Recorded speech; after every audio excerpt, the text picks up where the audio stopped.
Friends, that's right.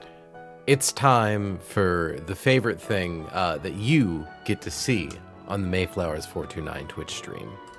Me brushing my hair before we start playing video games because I didn't have enough time to brush my hair. Because I'm bad at time management, baby! Oh, what do you mean ADHD? How do we have 11 people in here? I swear, Tuesday time slot, whenever we do it, always ends up popping off. Totally unexpected things, Volt Flare. Also, hi Pio, hi May, hi Hannah, hi Alp, hi Wife, hi Curses. How y'all doing, loves? Amongst anyone else who's apparently hanging out. Happy winter months. Happy winter months to you. Hey, Rob Boss. How you doing, Chief? Rob, I just realized I don't think, like, I think I've just kind of assumed, based on the whole, like, you know, Rob Ross, Rob Boss, like, thing. Rob Boss, what you got for pronouns, Chief? I want to be able to, like, address you. Having fun? Oh, that's good. Good luck. Thank you, Lorgonatron. I'm assuming I'm reading that right. It's not your first message. She, her, much appreciated. I'm glad I checked. And my point still stands. I can't hear the music because I haven't put my earbuds in, but my hair is all nice and clean, so it looks really cute with this poopy shirt. Honestly, I feel like I'm out here in my jams. Okay, time to finally pop in an earbud. It's gonna try to connect to my phone. Okay, there we go. Back out of that, and tap this. Okay, whoop. So, I think... Oop. I definitely accidentally skipped videos or something. There we go. Though, actually, honestly, you know what?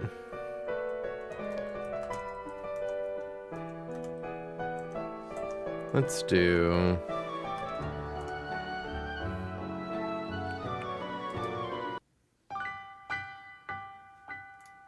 Why not enjoy the classic? Man, they really didn't change this shit at all for the remake. Sorry, I needed a cable. Okay. 15k word Joker Riddler, Yuri? What? Oh, what? Cool? Oh, or is that what you're having fun with at the moment? Okay, but... Boop, boop. So, one thing that this fight is going to require of us is to finally level Togedemaru up to 69. That's a little loud. Turn that down a little. Okay. No, I just wanted to say it. I understand. You could say I can't believe they did that to, Winona and JFK. So. Okay. Staraptor, how much damage do you do to Turtonator with close combat? So a max of 40 now, so that's 81. Hold on, I'm checking the math on something really quickly. 164 minus 81 twice is a 2. So plus 10 probably won't put it outside of Fiery Dance range. Yeah, okay. So, what we are thinking is open Arcanine, obviously, to bait close combat off of Staraptor. Just, it's very consistent. It drops its own defenses. We then hard swap into Turtonator, who, because Turtonator can never be crit, always lives the close combat from the swap in and the close combat from attacking after Staraptor. You might see that we aren't able to kill it with Overheat, but it will drop its special defense twice, making it so we can kill it with Overheat. We have a Citrus Berry, specifically for move baiting, because after Staraptor comes in Volcarona. There's no way we can have enough HP to not show Volcarona a kill with Psychic. Now, the idea is that if we have a Citrus Berry, we will be able to heal enough so that it never tries to click Fiery Dance. This is because Fiery Dance has a 50% chance of increasing Volcarona's special attack, which can make it a little scary.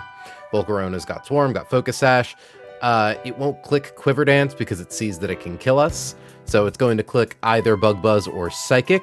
We are going to swap to Basculegion. Now you might notice down here, we no longer have Psychic Fangs. We have Shadow Sneak on Bascu.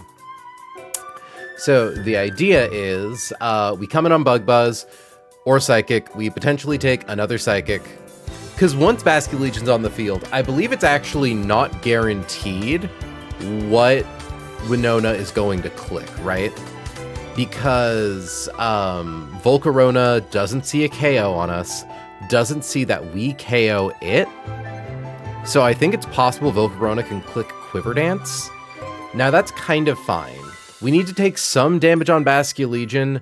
Ideally, the best case scenario would be to be hit by like a high roll Psychic or a critical hit Bug Buzz. Because checking... Yeah, we will always take at least 21% in damage. Like, that is the lowest roll on Bug Buzz.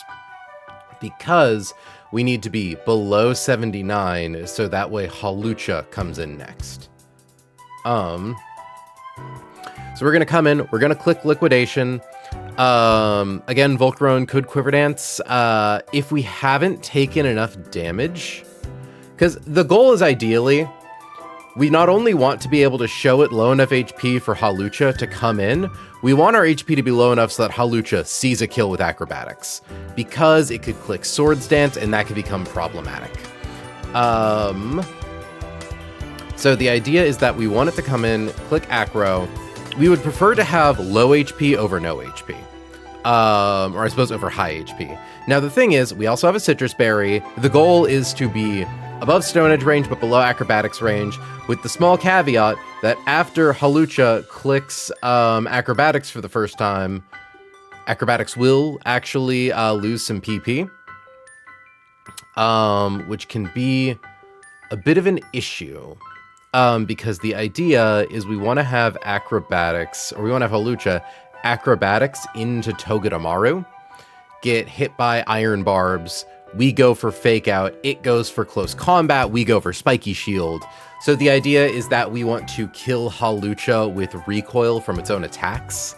If it starts getting randy with like Click and Swords Dance, that could kind of be an issue. And that's the thing that makes me the most nervous here. Because the goal is, it goes for Close Combat, we swap back to Basculegion. And then it goes for Acrobatics, and we swap back to Togedemaru. Fake Out, Spiky Shield, it goes for CC. We swap back to Basculegion, yada yada. Notably, it does only have 8 close combats, so... The goal would essentially be... We would also even be fine if it's clicking Stone Edge. Stone Edge sucks because, if I'm correct, it's not a contact move, but it can miss and it still doesn't do a lot of damage. Let me check. Believe it's non-contact. Yeah. It is notably a high crit move, which can be a bit of an issue. But yeah, generally we want Togedemaru to have enough HP to always only be baiting close combat, so it has a Citrus Berry. Do that back and forth. Eventually, Togedemaru kills it, or it kills itself on Togedemaru. Hold on, so I guess the goal against Hawlucha, or the goal for Basculegion when fighting Volcarona, is to have an HP below 118, but above 85. If we could pull that off, we're in the money. And the thing is, we kind of have some control over our HP against Volcarona. For instance, if we get hit by Bug Buzz and then we Liquidation and then Volcarona goes for Quiver Dance, instead of going for Shadow Sneak, if we see that Quiver Dance doesn't one-hit KO us, we can click Liquidation to get the slow kill, so that way we take a big chunk of damage, making sure we bait attacks off Hawlucha.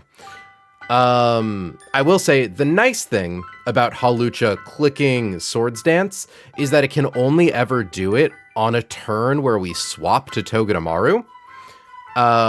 Because it always sees a kill on Toge. And once it clicks Swords Dance at least once, I don't think we ever have to worry about it not clicking Acrobatics, even once Flying Gem is gone. Like, yeah, it'll always go for aggro. It'll never Swords Dance twice. However, it does mean that Stone Edge now does a pretty substantially larger amount of damage, especially if it crits. We could get like 2-hit KO.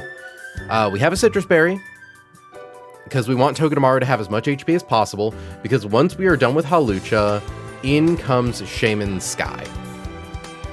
The goal is to have enough HP to never bait Seed Flare, always bait Earth Power.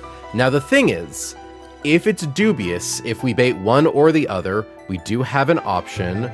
We could A, sack Turtonator. Sacking Turtonator lets Gyarados come in for free. I should add the last two guys we need for this fight, which is Gyarados and Roserade. So we could sack Turtonator to get Gyarados in for free. Another option is, if it's clicking one or the other, we could swap to Roserade. Now, there is the slight issue of if we get hit by Seed Flare, there's a very decent chance our special attack gets dropped by 2 stages. Not our special attack, our special defense.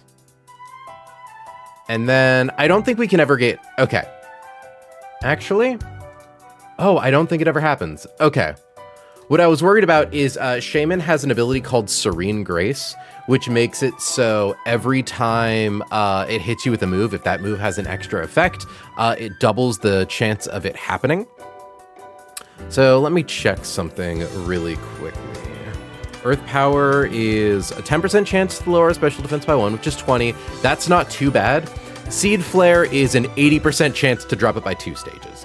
But if we get hit by Seed Flare, I think we're still always only baiting Air Slash, which is good because then we would... Wait a second. Oh, yeah. When it goes for Air Slash, we swap to Arcanine. It goes for Earth Power. We swap to Gyarados, is always the line there. An Air Slash crit never does so much damage that we don't bait Earth Power. So that is an option. And then, of course, we get our 1-hit KO with Ice Fang. Doesn't matter if it drops our defenses with Seed Flare. The thing that is going to come in next... Ooh, actually... Oh, Altaria is going to come in next, not Celesteela. I actually hadn't considered that. Unless... Hold on. Never mind, Altaria's well... Yeah, it's probably not going to see a fast kill on us. Okay, so it's complicated. If Shaman crits us... Well, if our special defense gets dropped by 2. Yeah. Okay, so odds are high it's going to be Altaria. I think that's fine, though, because we're fighting Altaria with Roserade. Why is the highest damage move for Celesteela against Roserade Heavy Slam? Ooh, okay. This might be a little weird. I was prepared for Celesteela to come in after we KO Shaman, but now I'm actually not so sure about that. Because yeah, it's regular Altaria, but if her stats get dropped, then it's going to see a fast kill. Or if we just flat out get crit.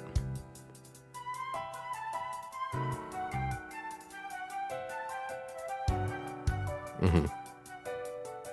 So, Hannah, I'm beginning to realize it seems like the highest, like, chance thing of coming in after Gyarados is Altaria. Which, I mean, it's coming in, clicking Hyper Voice. I think even if we get the -2 special defense, it's never going for Flamethrower. Yeah. So... Raw swap to Rose, who can get a 1-hit... I suppose, note, we do actually have to use a Rare Candy on Roserade, because otherwise we are slower than Altaria. So a Rare Candy makes us 152. And once it Mega Evolves, we are able to 1-hit KO with Poison Barb Sludge Bomb. Okay.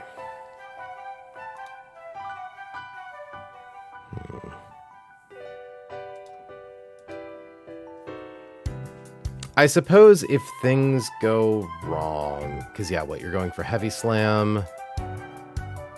Ooh. I'm kind of feeling like we still might need to sack Turtonator, if we aren't able to guarantee get,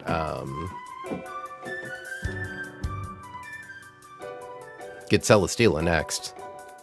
Because the goal was, if I'm correct, yeah. Oh, okay, no, Heavy Slam doesn't do that much. Yeah, we're fine. If Arcanine does have to come in to get in safely against Shaman, that just means we have to sack Turtonator to get it out against Celesteela. Notably, that won't prevent us from killing it. Beast Boost increases Celesteela's attack, not its defenses. We do need to give Arcanine a Life Orb, but yeah, let's see. Critical hit, Heavy Slam plus Life Orb recoil doesn't kill Arcanine. And that's the important thing. Yeah. Okay. I think that's kind of the ball game.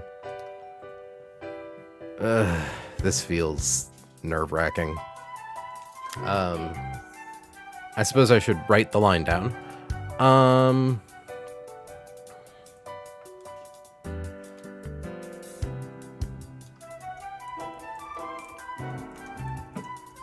Gym leader Winona. So, equip Arca with Life Orb.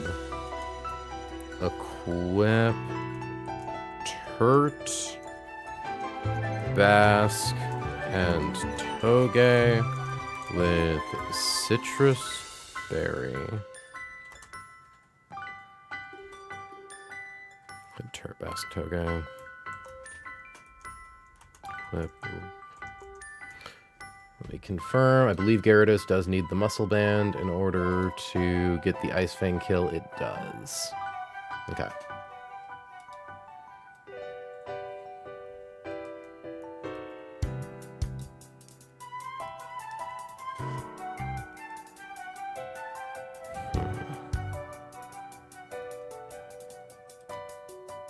Equip Arca with... Maybe we could just go for Never Melt Ice, but...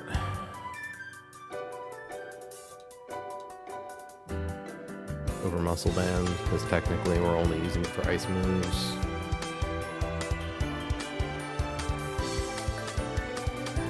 Yeah, I can't do anything cheesy with Scale Shot.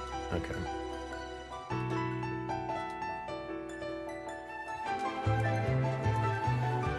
RC Rose to 70. H Scale. S Sneak onto Bask.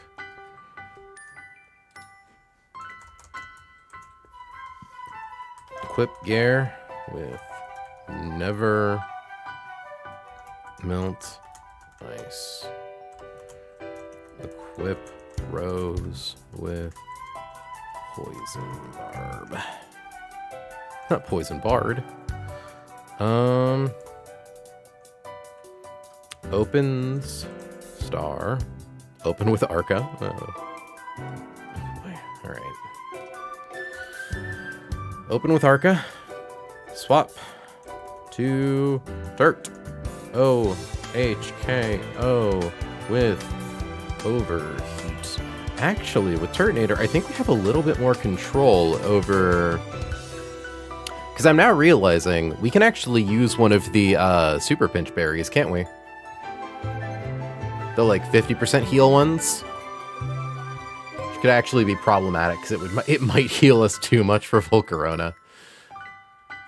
But if it healed us too much for Volcarona, it would probably guarantee acrobatics on Hawlucha. They would fuck with our baiting order.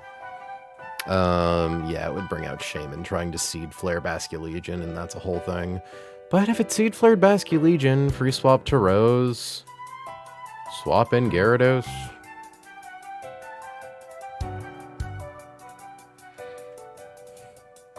Because I assume Volcarona comes in to fight Togedemaru, right? Yeah. It does come in for Fiery Dance, though, which could be an issue. I don't think it is, but...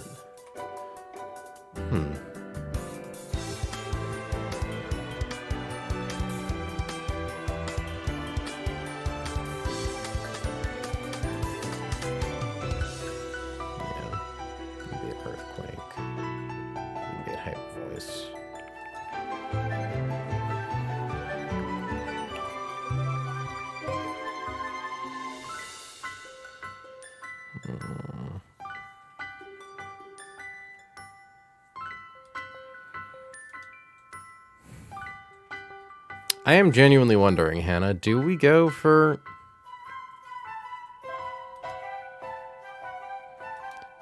Because it'll lose its... Okay, I suppose it's worth noting Hawlucha would lose its held item, so we wouldn't show it damage with Poltergeist. We would only show it damage with Liquidation.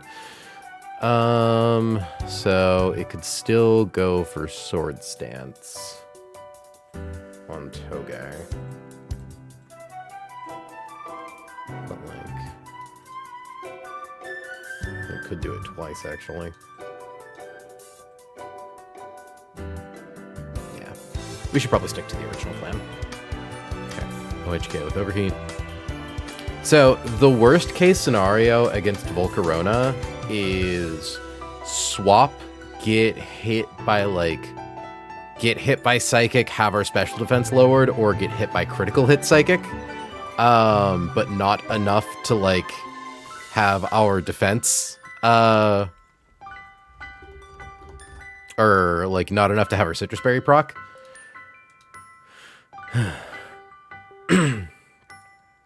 Like, there are a few scary scenarios. If we get hit by Psychic... Well, hold on. Yeah, because...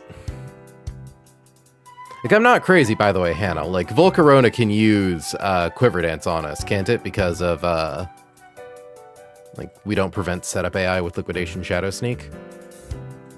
Just wish I had a way to heal enough to prevent it from clicking Psychic, but it never does.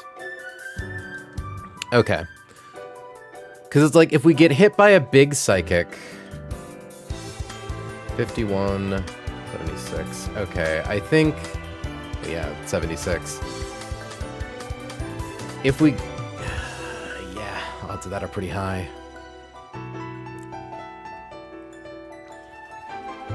Like, Volcarona... isn't that bad, but it is that bad, if that makes sense. Like, it does so much damage.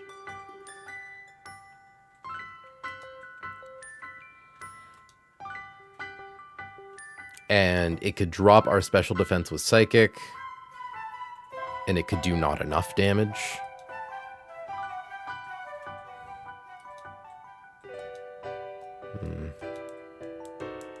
I feel like I don't have a better answer for it.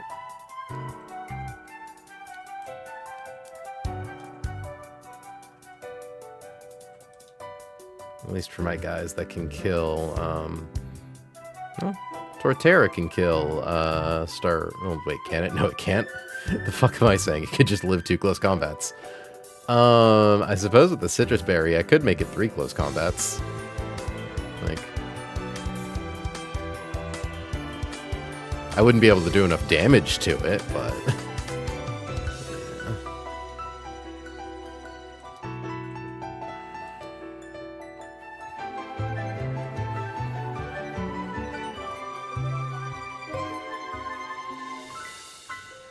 It just makes me so uncomfortable, you know? Because, like, theoretically, there is a sack opportunity, like... Yeah, if we send in Baskia Legion, but if our special defense gets dropped and we swap to sack, it's still possible it doesn't see a killing roll. Because it would need to drop our special defense and crit. Like, there is a 1 in 320 world where we swap in, it clicks Psychic, it crits, and it drops our special defense. And if we lose Baskia Legion to Volcarona, we don't have an answer to Hawlucha.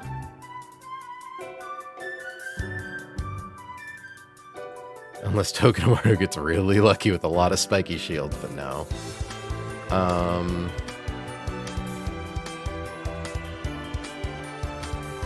Like, we just kind of get our shit caved in.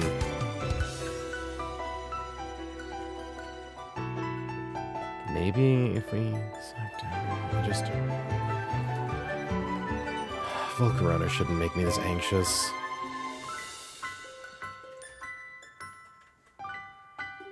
Be an improvement, but by much. Eh.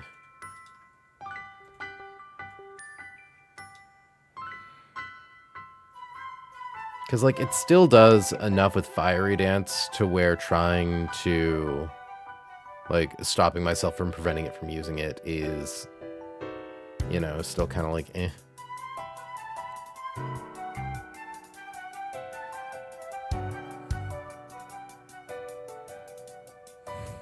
I just wish I had a way to guarantee that it bug buzzed, but I can't.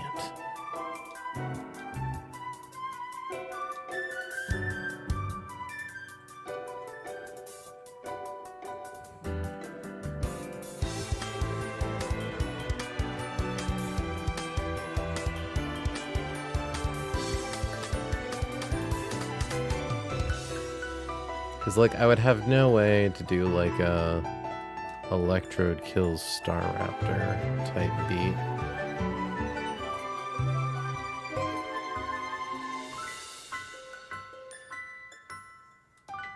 Like, yeah.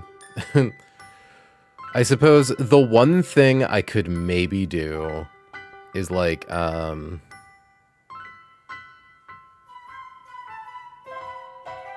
if I sack Turt to reset the Spadef drop, like, yeah, it probably saves me. I think you're right.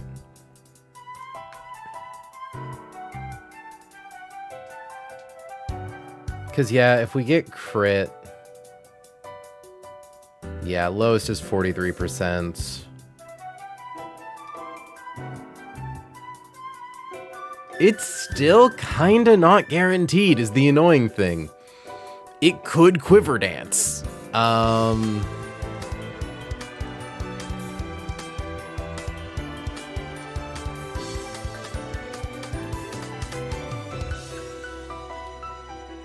This thing makes me so uncomfortable.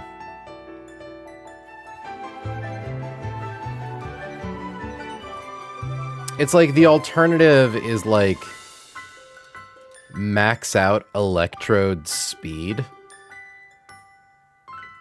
and then like get hit by close combat, pray it doesn't crit. We have no way of stopping it from critting, and we have no way that we could bulk Electrode up to live it. Yeah, like... And then Volt Switch off of Volcarona.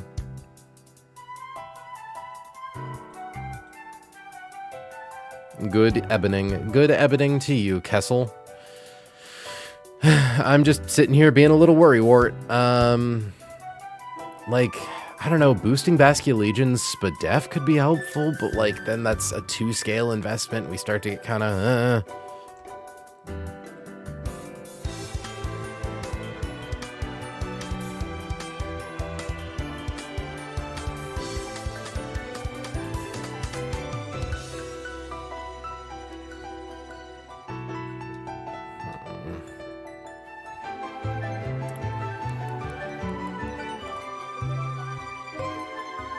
I'm probably just catastrophizing and imagining the worst possible case scenario, but what if I'm not?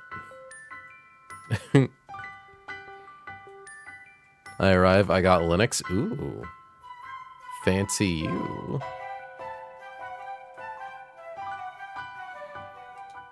I mean, if I sack Turtonator outright, Basculegion comes in, Volcarona clicks either Psychic or Quiver Dance. I hit it with Liquidation. It is then forced to click Psychic. I definitely take enough damage to bait in Hawlucha. Catastrophizing is the name of the game. You're so right.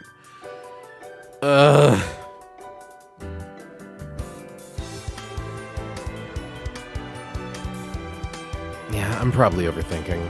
I probably just need to rip it. We got a beast redeem, so I'm gonna get one of the beasts. Be right back.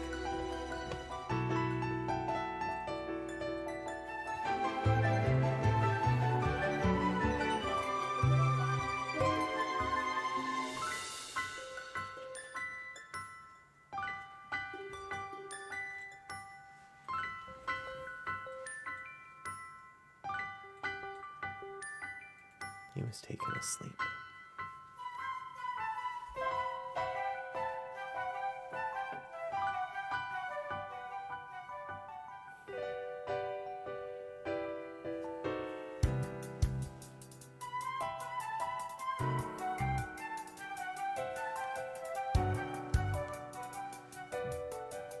And down he goes. I've just gotta commit. Okay. OHKO with overheat. Swap to Volca. Just a Volk.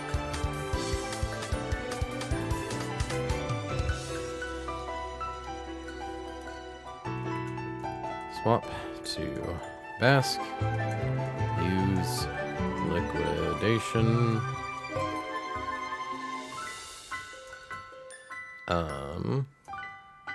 KO with a jet. Not a jet, S sneak. I'm relying on the fact that, like, odds are we'll find a Pokemon that can learn Aqua Jet eventually, but getting Shadow Sneak is pretty rare. And if we are truly desperate later on, we can, if we don't find that, we can put Aqua Jet on Basculegion if things go, you know, forward. KO with Shadow Sneak.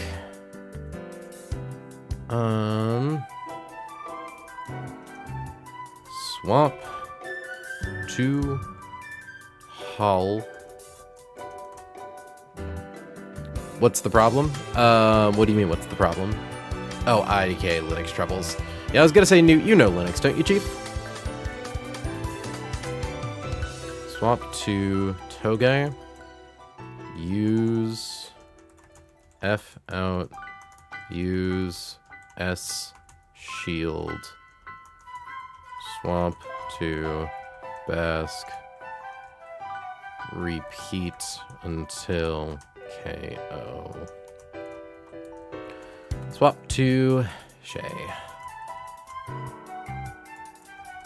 Swap to Yer.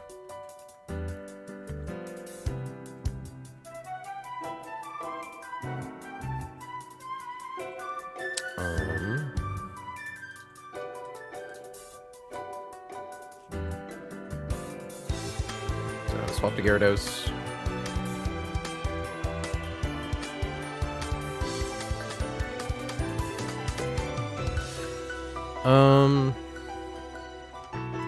OHKO with I Fang. Swap to Alta. Swap to Rose. OHKO with S Bomb. Swap to Sella. Swap to Arca. OHKO with F Blitz. Okay. Chat, I'm really scared. I know this sounds silly. I just think this is like the most genuine chance of wiping we've had in a minute. So it's got me a little shaky.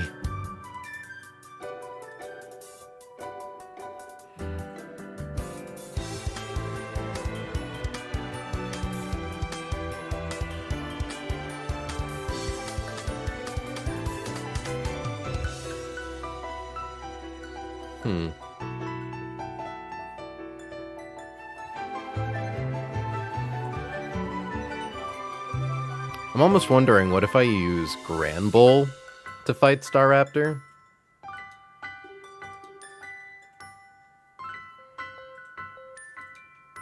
I suppose if I get crit a lot, it could kind of fuck me up. Yeah, maybe not. Because I'm like, oh, if Granbull has a lot of HP by the time Hawlucha comes out, Granbull could swap in against Hawlucha to cut its attack stat and make things safer. Yeah, no, it's just like... Okay.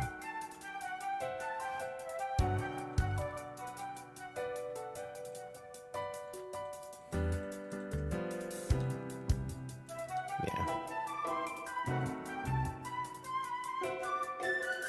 We might just have to hope for a little luck. I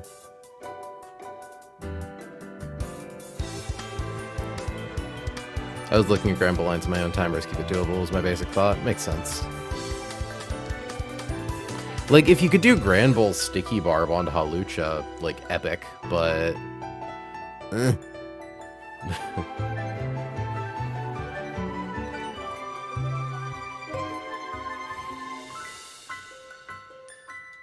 Because, like, you could almost get Basculegion to guarantee acrobatics, but if Halucha goes for Stone Edge, then the line doesn't work. Because it's like, oh yeah, well, Grand Bull would be swapping into acrobatics, which means it's likely to get murdered.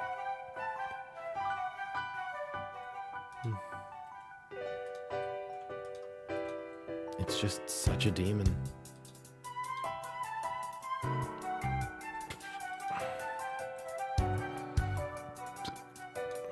Excuse me.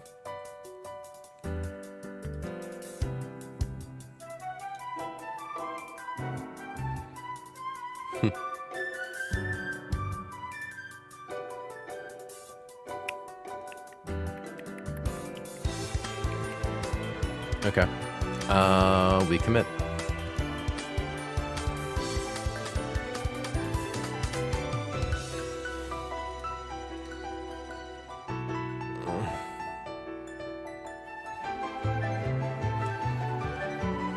Any individual bad point of RNG isn't necessarily a run-ender. That is something I have to keep in mind.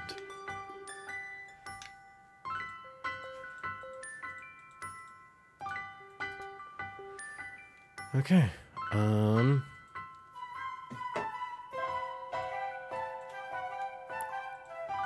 So, we need Arcanine, Turtonator,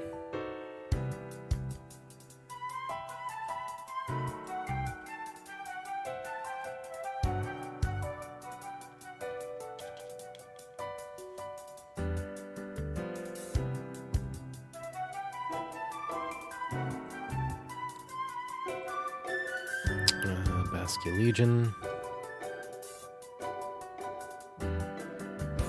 Togedemaru finally gets to level up.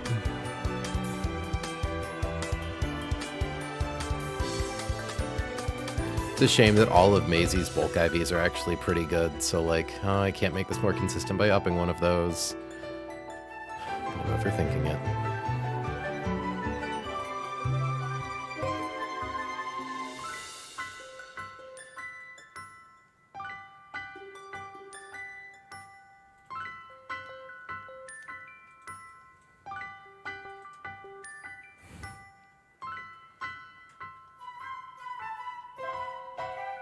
Take that. Put it on you. Bag that. Bag that. Bag that. Okay. Hannah, should I be scared? Like, tell me I'm silly for being scared.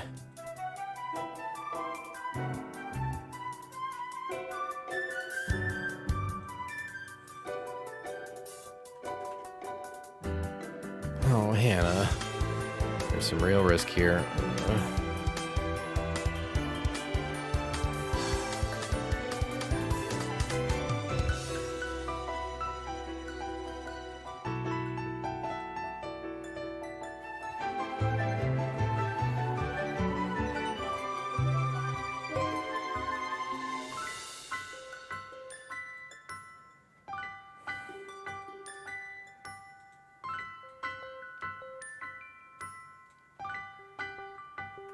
Well, I suppose we can give Aramaya the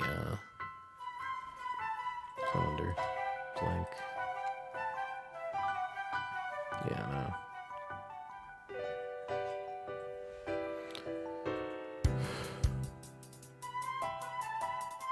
Should be giving Aramaya the Never Melt.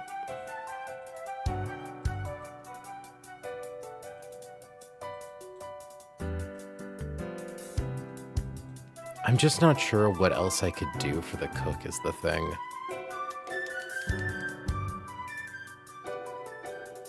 Like, I feel like the line, all things considered, actually does have quite a few good fallback points if certain things go wrong to keep the losses minimal. Or potentially even, like, subvert it altogether.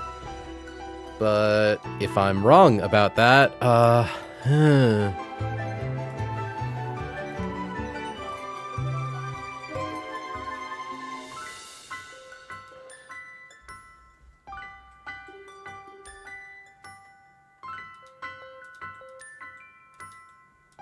31.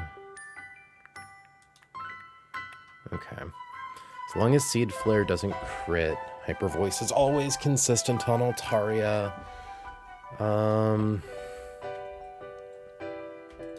Pixiate means we don't get like a free swap to Diosa if we want to try to reset what move it's going to use.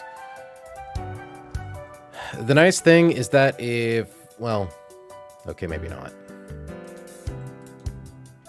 High roll, critical hit, flamethrower plus burn, I think kills Roserade. Well, that's 166 divided by 16, not minus. Oop.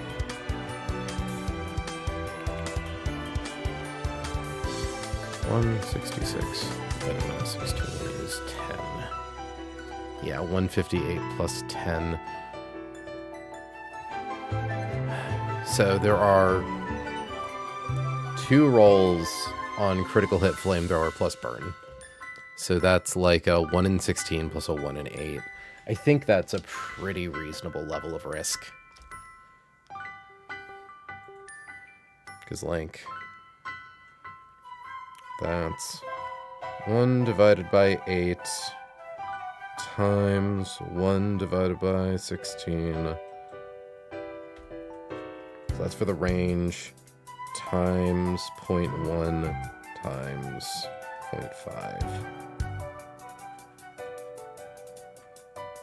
Yeah, that's like a 0.03% chance. Because it's also a coin flip for if it goes for Flamethrower, if it were to see Flamethrower kill on Gyarados.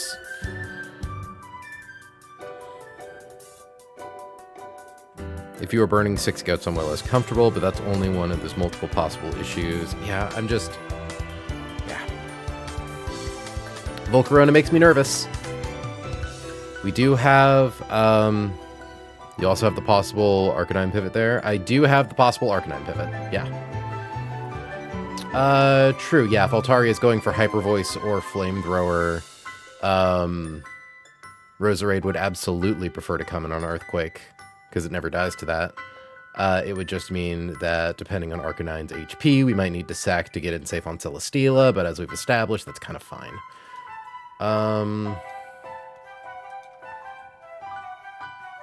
Don't forget to level the Toge. We do need to level the Toge.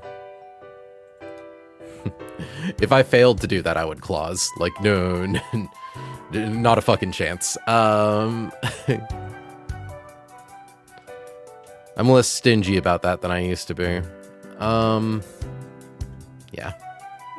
Gotta get Maisie up there, though.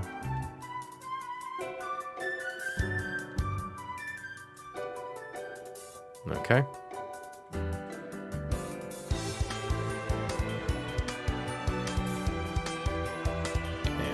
Drop that save.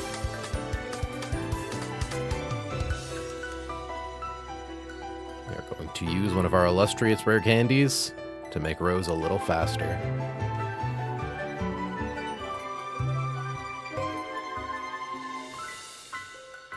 I assume we're getting rid of Psychic Fangs for Shadow Sneak, right? Or do we want to get rid of Super Fang? Oop. Wait. Yeah, remember move.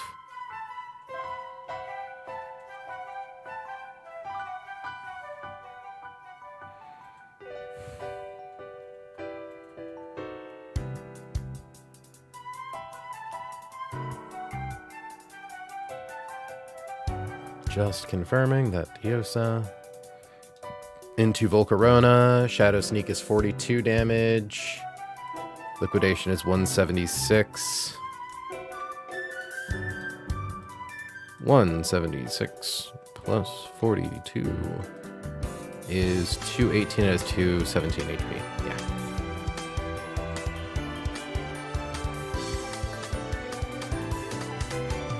Yeah, I'll probably drop Psychic Fangs. It's nice for later for breaking screens, but Superpower gets clicked more often generally. Okay.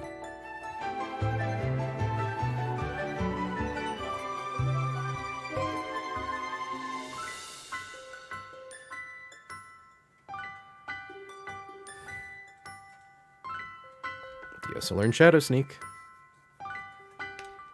Okay.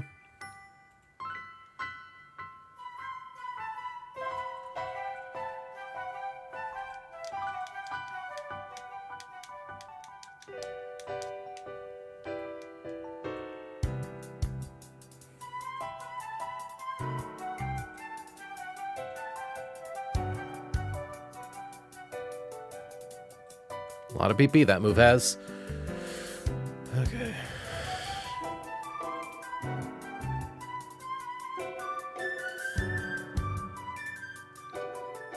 I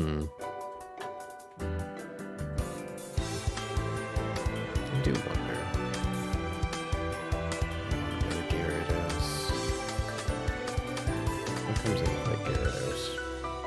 Probably Volcarona, right? Not guaranteed. Too hard to predict. I was thinking about the line where we give Diosa a life orb and then just spam Shadow Sneak until Staraptor KOs itself with Struggle Recoil.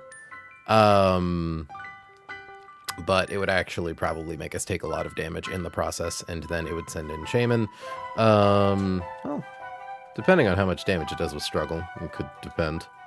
Actually, it'd probably be Hawlucha. On Acrobatics. Oh, wait. Yeah, it'd probably be Hawlucha. Okay.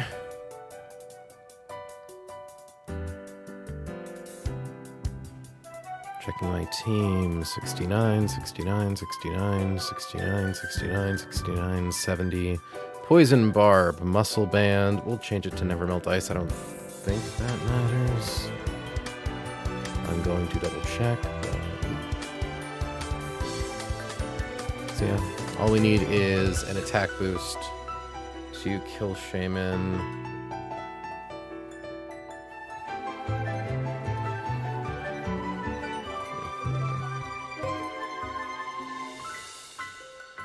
Yeah, it's complicated. I think there's a chance Altaria... It's a very low chance, but it's possible Celesteela comes in instead of Altaria, which is fine. We then just go to Arcanine. Yeah.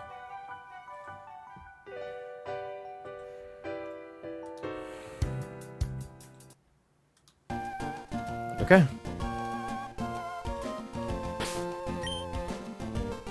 I have to have confidence in my team.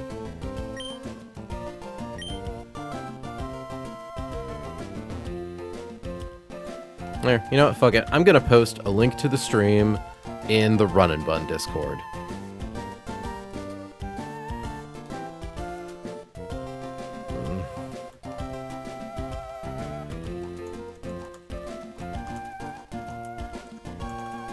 With the riskiest line I've had in a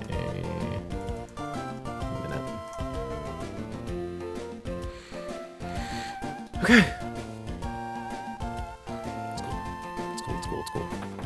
We have a lot of backups. Because what? Okay, what? Let me look at the Togedemaru math real quick. I just need to see, like... Okay. Every time Hawlucha's on the field, it's going to close combat into Spiky Shield. So that's at least twice. So that's 75%. Fake Out drops it by another 30.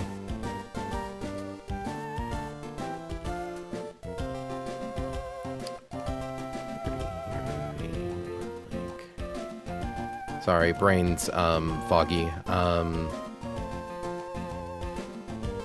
So that's 2 rounds where it CCs into Spiky Shield.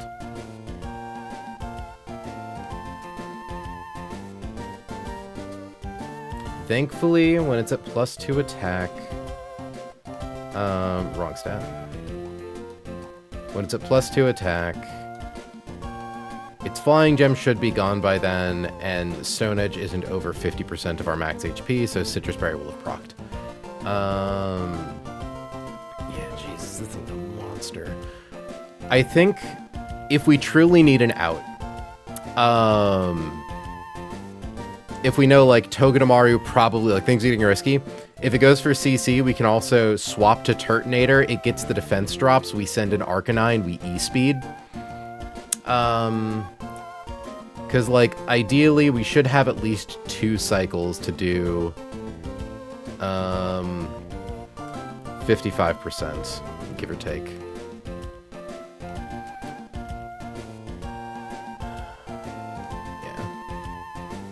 We'll probably need to do at least 3.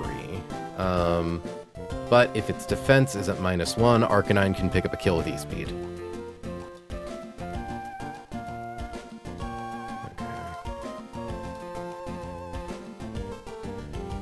And then, if Arcanine gets the KO, obviously it skips over Celesteela, goes straight to Shaman. Shaman, going for Earth Power, freeze swap back to Gyarados, gets the line back online. I think Togedemaru, and this is a world where Hawlucha never actually hits into Iron Barbs, it's always Stone Edge.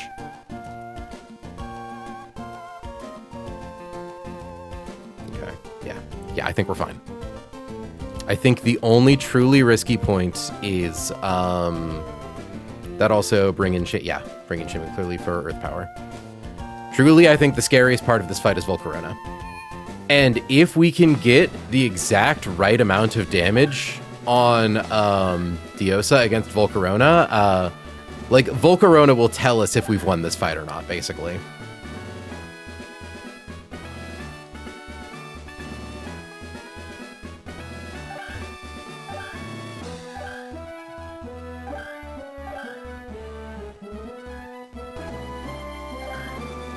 Oh, that's right. I want to do that.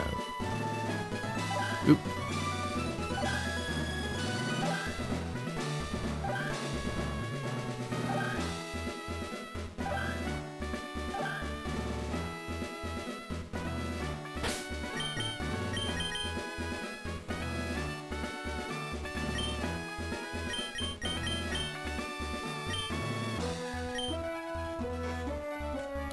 Chat, fun fact about me, I'm really scared. But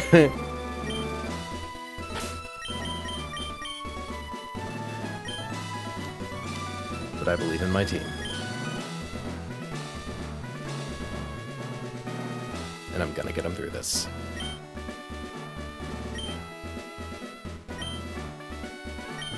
I forgot to actually do the item check. I'm really quickly going to do the item check, and then if I fucked it up, I reserve the right to reload. Just to make sure. I'm sure it's fine. But yeah, that was weird. Hold on. Yeah, reckless. I don't know why I did that. Hold on, so just confirming. Life Orb, Citrus Berry, Citrus Berry, Citrus Berry, Never Melt Ice, Poison Bark. Cool. So, first things first. Staraptor. Staraptor has Reckless, boosts the power of moves that do recoil, or that, like, recoil itself. Words are hard because I'm panicky. It also has a Choice Scarf, boosted speed, but once it chooses a move, it's stuck using that move until it gets swapped out or KO'd. It sees that its highest damaging attack against Arcanine is Close Combat. Close Combat drops its defense and special defense. We are going to swap to Sybil, who cannot be crit, and who kills it in one hit after its special defense and defense get dropped twice from CC.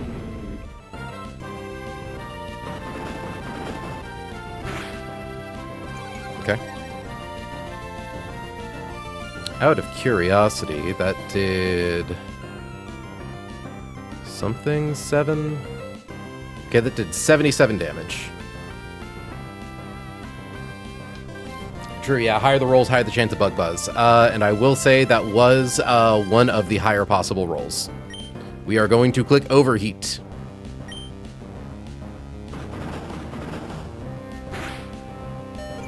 That's pretty low. For context, chat, the range for Close Combat is 41% to 49%.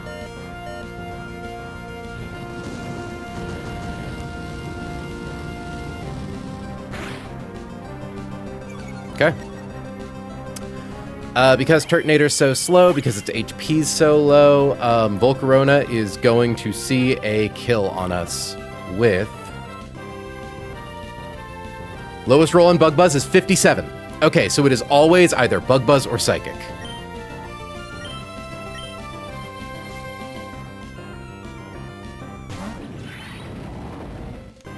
I think our best roll here is Bug Buzz crit. Funny enough. All right, we are going to swap to Diosa. We want to see Bug Buzz.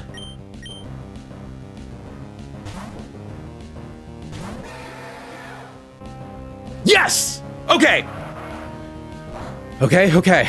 196, looking at my Hawlucha ranges. Highest roll on acrobatics is 208, lowest roll is 77. We definitely want to get hit by Volcarona at least once. Preferably to like what we would love to see right now is to get hit by Psychic. We would actually really like to be crit by Psychic right now. Funny as that sounds. We're gonna click Liquidation. Psychic, good, better than Quiver Dance. Okay, that improved our range.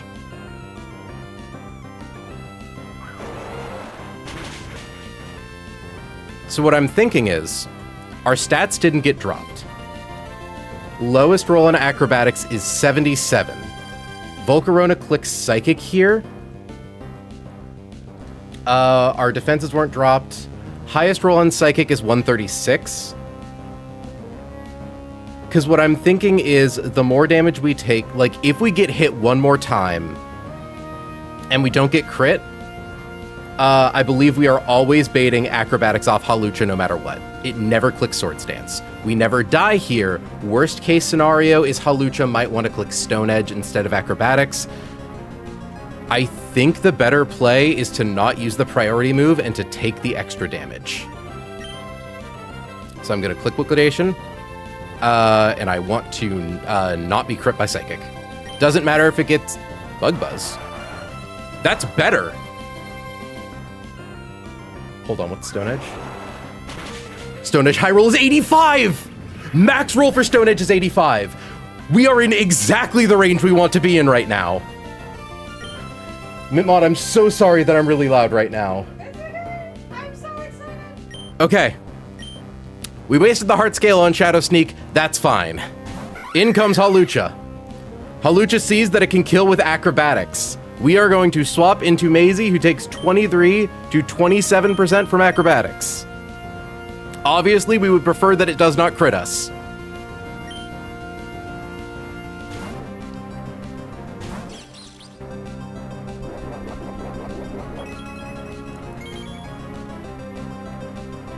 That was a Swarm boosted Bug Buzz. Funny. Okay. Iron Barb's chip to Hawlucha. It now wants to kill us with close combat. We want to hit it with Fake Out. It flinched. It wants to hit us with close combat. We want it to hit Spiky Shield.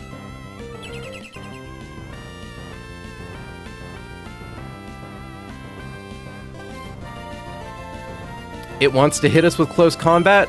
We want to blank that with a fish. So that's 2 CCs used up. It wants to click acrobatics because even without its flying gem, which I should note it no longer has, it sees that the lowest roll in acrobatics is 188, so it always kills with acrobatics, never kills with Stone Edge. We are going to swap Diosa back to Maisie. Acrobatics does at most 18.2% without crit. Maisie has a Citrus Berry. I think we get exactly what we want off Shaman. I don't think there is an amount of damage it could do to us that would bring us into Seed Flare range. We click Fake Out. We flinched. We click Spiky Shield.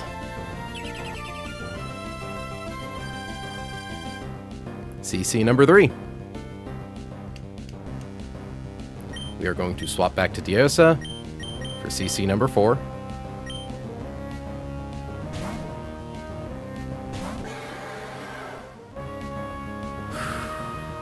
Okay.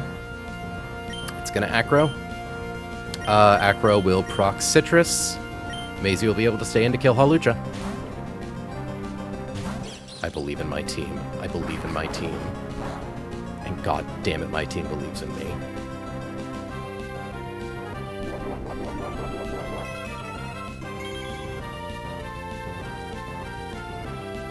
click Fake Out. And finally,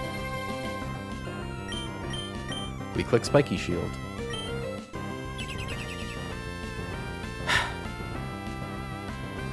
We're not done yet, kids.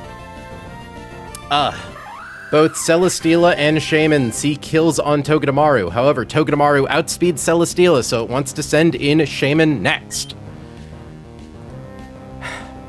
And Shaman's highest roll on Seed Flare is 81.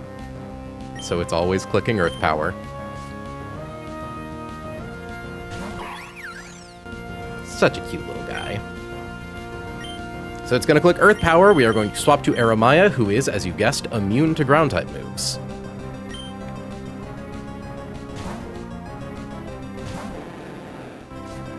Intimidate doesn't do anything.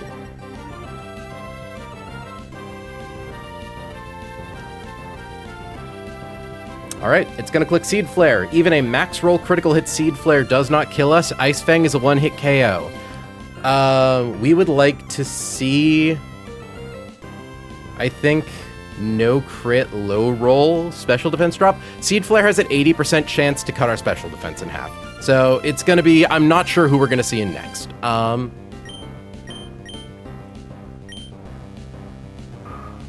We want to see no crit. That's for sure. No crit, special defense drop, expected. But that did seem like a low roll.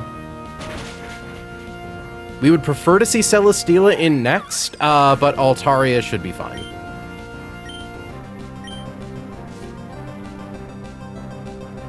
Holy shit. Celesteela can never click Earthquake. It sees a kill with Rock Slide on 102. So it's always clicking Rock Slide. A critical hit Rock Slide never does more than like 70% to Arcanine. Come on, Hamilton.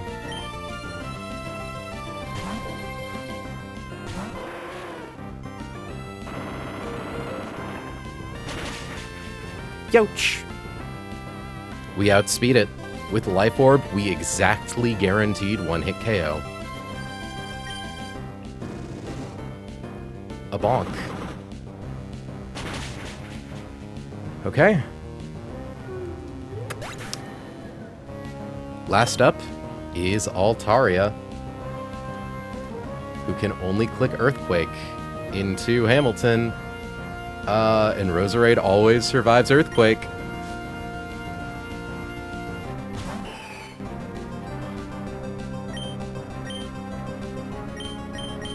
We swap to Rose. Because if I'm correct, Mega Altaria Earthquake critical hit into Roserade does a max of 61.4%.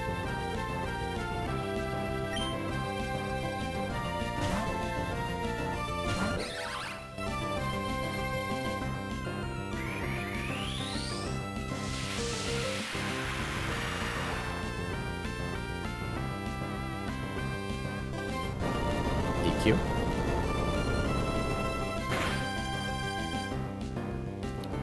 Thanks to that rare candy, we are 1 point faster than Altaria. And with a Poison Barb, Sludge Bomb does 105%. It is a fairy type now. That's Winona!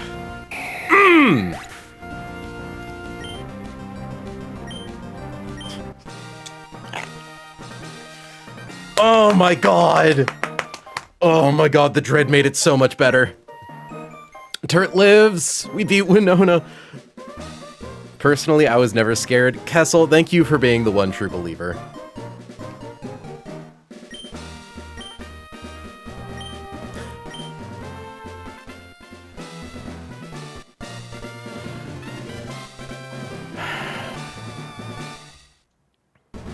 One second, just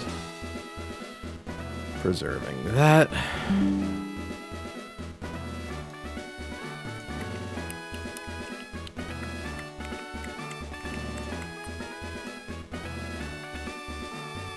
I'm just posting this in a couple places.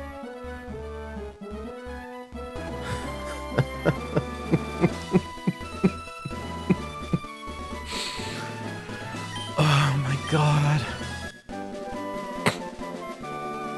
Oh, fuck, Roost TM. That's crazy.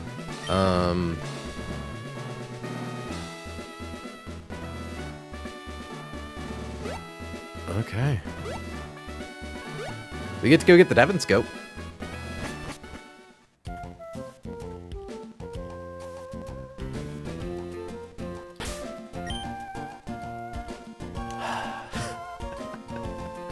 Look at them. Look at these fucking kids.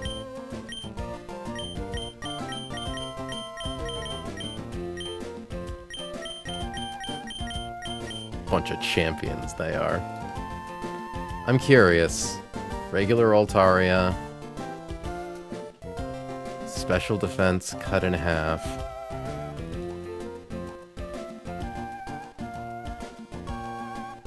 Oh!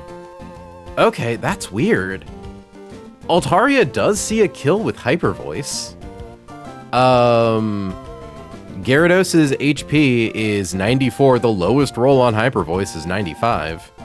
I guess it didn't, like, we have a slow kill on it. Why didn't it send in Altaria? Like, I have it toggled so that this is regular Altaria. Because, like, yeah, it should have seen that it had a fast kill on us.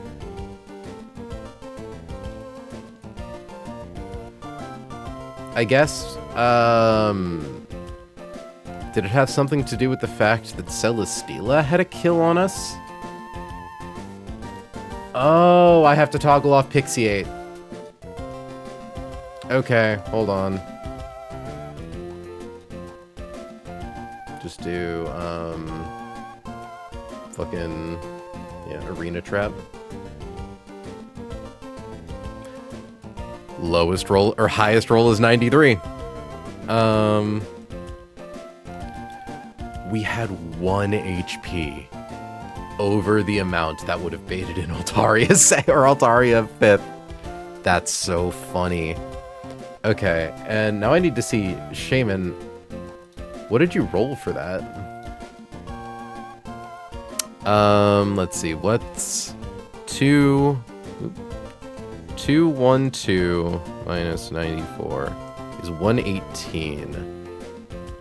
We got one of the lowest possible rolls on Seed Flare. There were only 3 ranges that would, on a non-crit, not bait an Altaria. That's funny. Oh yeah, because Pixiate provides it with a damage boost. Even if you aren't, because I'm like, that shouldn't change anything, should it? Because it's not, like, I'm calculating with regular Altaria, so it shouldn't be seeing Pixiate as like a damage boost. Pixiate gives you an extra 30% to the damage of the attack, alongside making it, you know, the different type.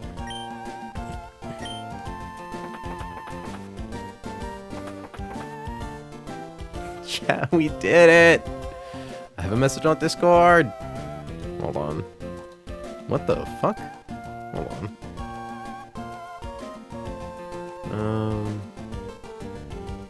Being what?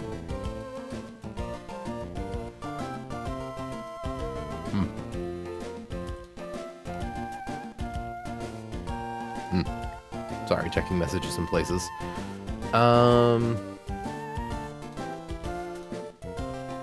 So Hannah, we don't just get to go straight to Scorched Slab, right? Like, there are a few fights before the Devon Scope? What do we say? That's right. Easy game made for babies. No fights? Oh, fuck yeah. Chat, we get our Kecleon. I am sad that we didn't need to use that heart scale.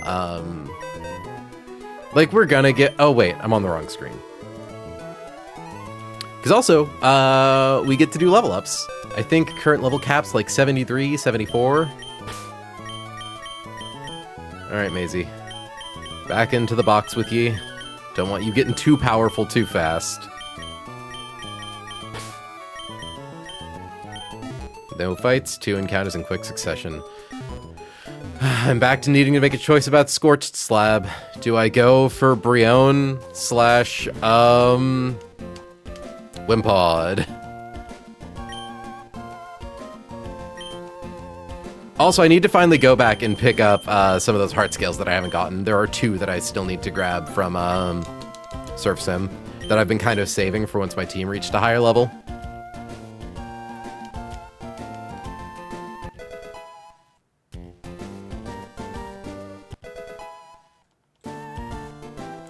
Hamilton wants to learn Head Smash.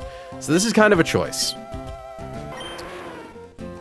We're basically never hitting things with Head Smash because it like you can only reliably hit with Head Smash if you are slower than them and using zoom lens. Like, I think Elysopod is kind of too good to pass down, and it's also unique here. There's other Primarina chances later. Well, yeah, but we were talking about, like, you take Head Smash your IMO? Really? Because we're a Reckless 9? Because, like, Arcanine theoretically can use zoom lens, but what do we take it over? Like, Rock Slide... Like, Rock Slide is genuinely, like, our only Rock-type move. CC just kind of doesn't get clicked, if you've noticed. Yeah, I mean, I've used CC quite a few times. Like, I can relearn CC if I need to. I have other guys also who can click, It does just show kills for switching purposes. Like, there's not zero utility to Head Smash. Yeah. And, like, if there's something you're slower than who you can live a hit from, like, yeah, Head Smash can get him. But also, at that point, you can also just, like, Rock Slide into E-Speed. Oh shit, my controller died.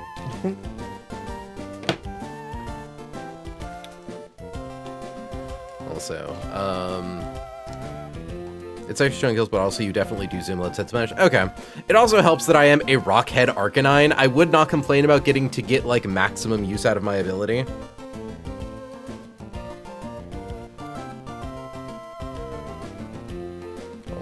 One second. Who am I getting a text from? That's weird. Hold on. Oh, or is that from? Oh, okay. I got a text from an unknown number that says, "Can I get your name, please?" And I'm like, well, that's disconcerting. It's from the salon I called earlier today to schedule an appointment to get my bangs trimmed. But, like, that's really fucking spooky to just get a text that says, "Can I get your name, please?" Yeah, 1 second.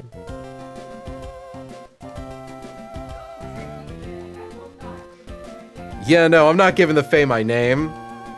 That's mine.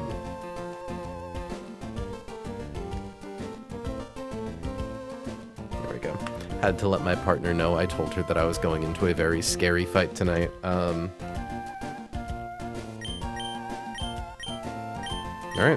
Bye, CC. You have served us well.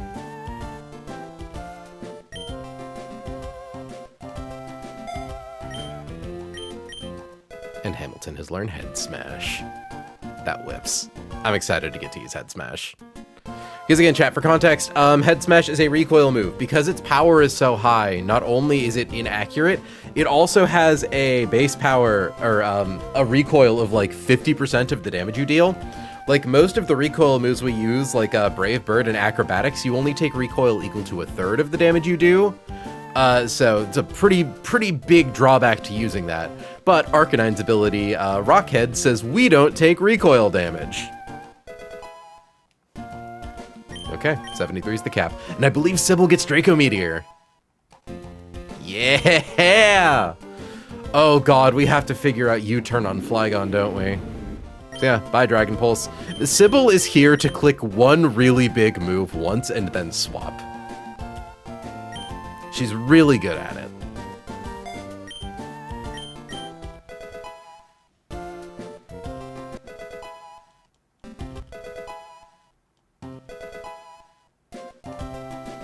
Why do I keep getting added at Discord?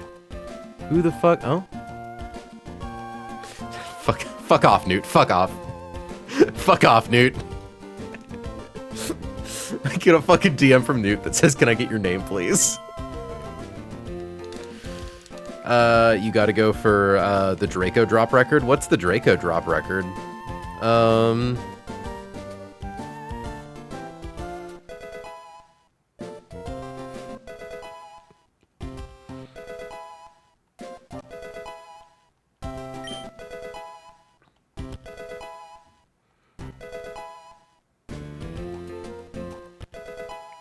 You know, I still definitely consider Shadow Sneak to have been a worthwhile heart scale investment, even though we ended up not clicking it, because the consequences of not being able to click it when we need to into Volcarona were dire. Or would have been dire.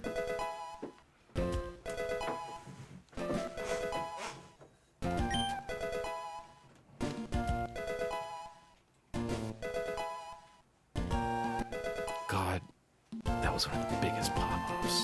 Just fucking getting the bug buzz hit.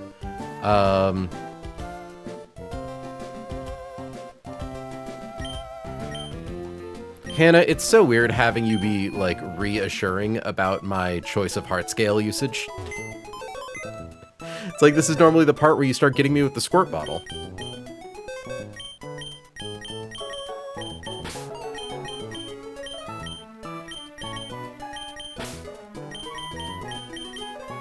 God, we didn't have a death all, like Winona split is a scary split, and we didn't have a death for the entire thing. Like, I'm trying to think, we had one death on Brawly, we had none on Roxanne, but Roxanne is a tiny split. We had 2 deaths on Watson, 1 death on Norman. We had 2 deaths on Norman. 1 on Flannery.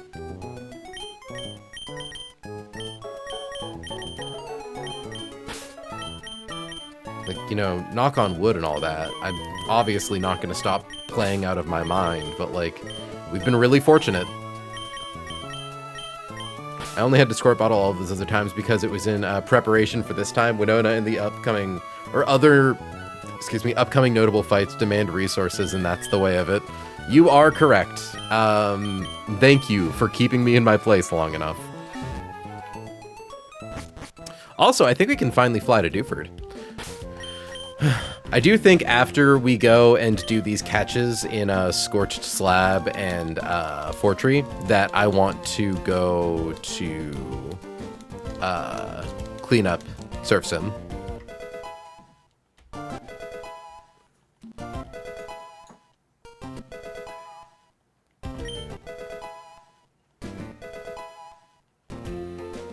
Man, I just can't believe, like, with that Volcarona, not only, like...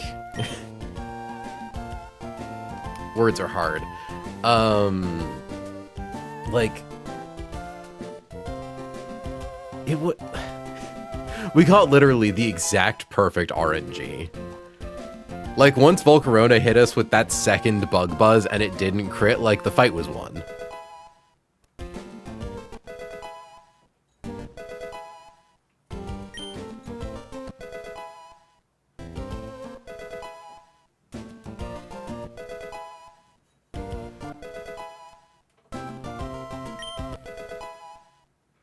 Kethy Wethy.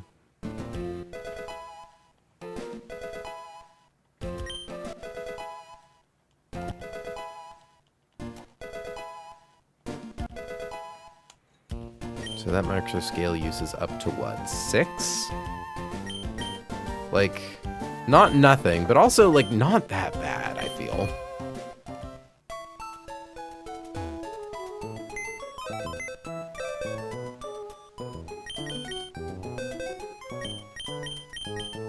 But yeah, this is where Flygon learns U-turn, isn't it? Which, like, on one hand, yippee, Flygon gets U-turn. On the other hand, I have to figure out what I want to delete for fucking U-turn. Because this thing has defog, and we can't get rid of it. It's 2 value. Fuck, does Dollop learn something this level up? Steelix learns moves for forever. Also, chat, we are really close to getting Altarionate. And, like, there's so much fun stuff you can do with Mega Altaria. Specifically, like, baiting kills on Dragon-type attacks and Mega Evolving. So that way you're immune to the attack, and then, like, getting them with a massive fairy move.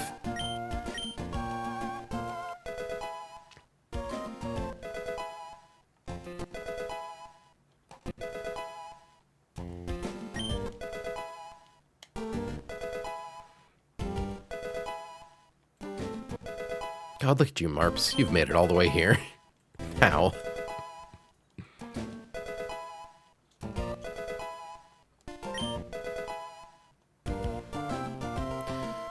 Magnet Rise is weird. I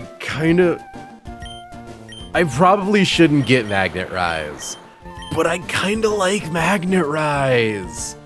Like, that's such a cool, weird move to learn. But like, Screech is so good on Steelix. Screech is how Steelix gets kills. I'm too slow to use it. I mean, is there such a thing as a fast Steelix? Like, the idea is just, like, Steelix can live any ground move once. Typically.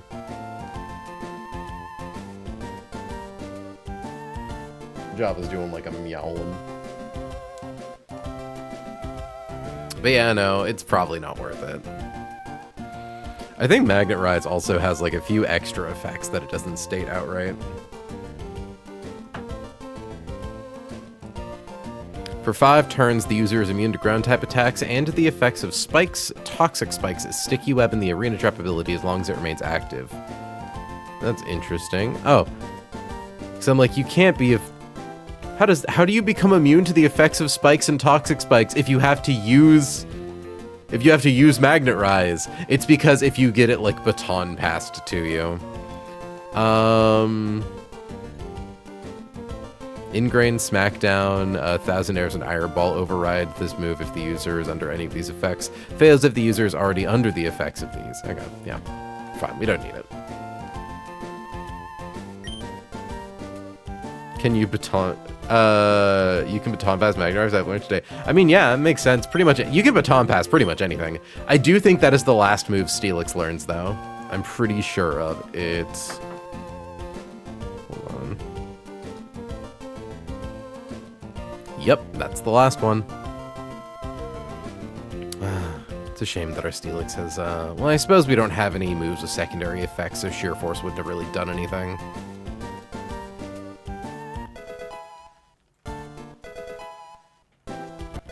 What ability does it get as Mega Steelix? Sand Force. Huh. Well, you go from having no ability to also basically having no ability.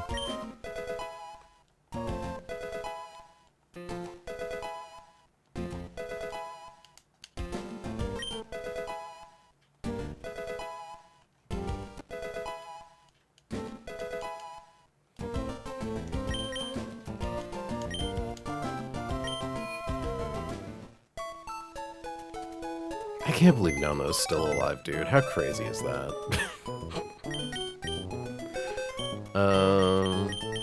Like this fucking thing, man. Oh, also, I guess we didn't get U-turn this level up. Which, like, on one hand, sad, I want U-turn, but on the other hand, thank God I don't have to worry about thinking about U-turn yet.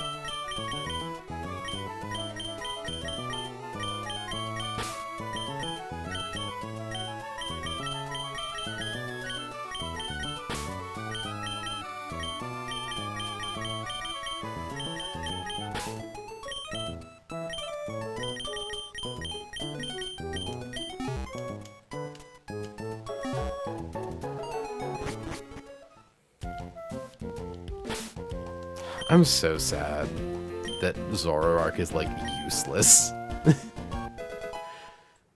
Truly has gone to, like, 4 fights in his entire life. And nearly died in 2 of them. Does Mortwin learn something? I don't think so. Well, ain't that egg on my face. Power Whip's neat. So, the nice thing about Mortwin, is that Mortwin is slow as fuck, never going before anything, so Power Whip being inaccurate is not a problem. You can basically always guarantee that this thing is able to use Zoom Lens. And Wide Lens off of 90% works if you need it. Yeah, bye Grassy Glide. I assume, I'm confirming, Hannah, I assume goodbye Grassy Glide. Like, it's 120 base power, yeah, goodbye Grassy Glide. We just got head smash on Arcanine. If Arcanine can use Zoom Lens, so can fucking Delmise.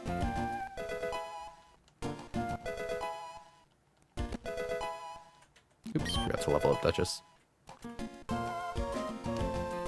I actually missed Grassy Glide a couple of times, but I think I'd still have done it. Yeah.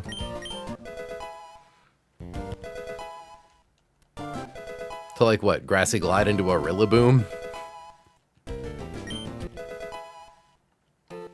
Like, the problem I have with Grassy Glide, fundamentally, is that it's a priority move that's only ever being used against things that also get, like, Grassy Glide. I suppose technically everything that comes after them, but, like...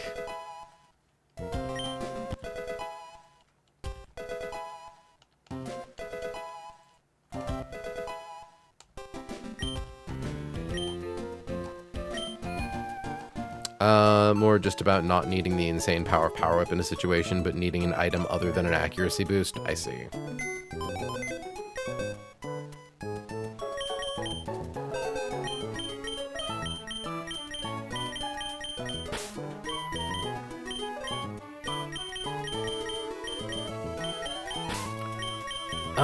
Hannah, dumb question.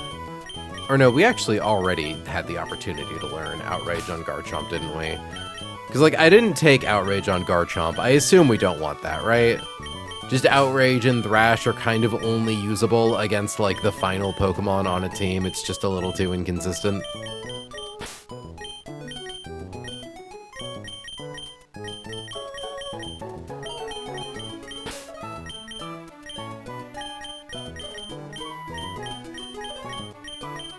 Just confirming I've gotten everyone so far.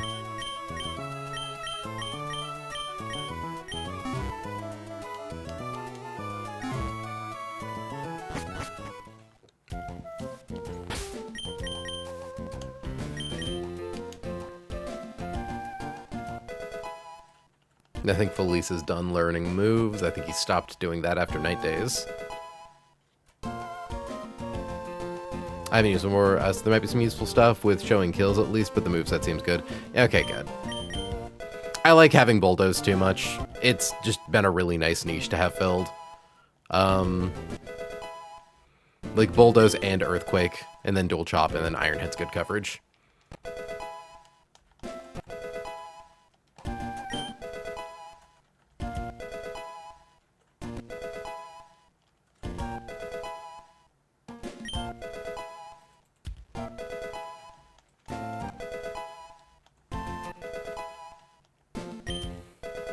We're almost there, chat. We don't have to spend an entire stream leveling up our box anymore.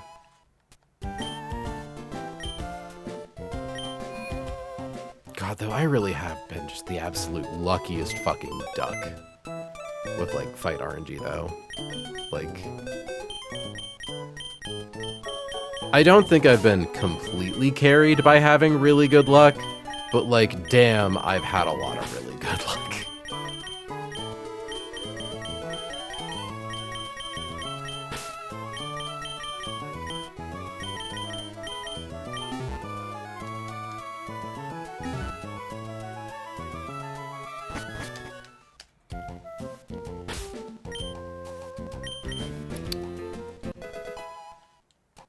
Yeah, okay, I think we already had the outrage moment. You dot your I's and cross your T's whenever possible, so you're allowed some good luck. That's true. I'm pretty thorough I daughter T crosser.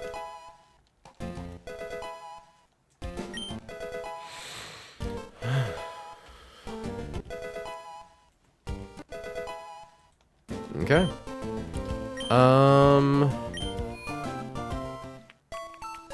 We get everyone reorganized. So first things first, I'm just gonna make sure that, yeah, Maisie, Castform, Rock are all in the back of the box. I'm beginning to think I'm nearing a point where I'm not gonna be able to keep Maisie under-leveled. Like, I suppose it worked for this fight. We'll see about the future. But let's do our fun little game. Torterra. Then Seismitoad. Stoutland is dead, so we need Arcanine.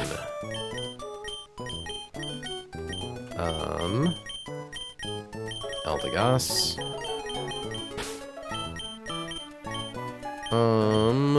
Talonflame. Hitmonchan. Then after that, it was Walrein, Kingdra, Electros, Steelix, Sawsbuck,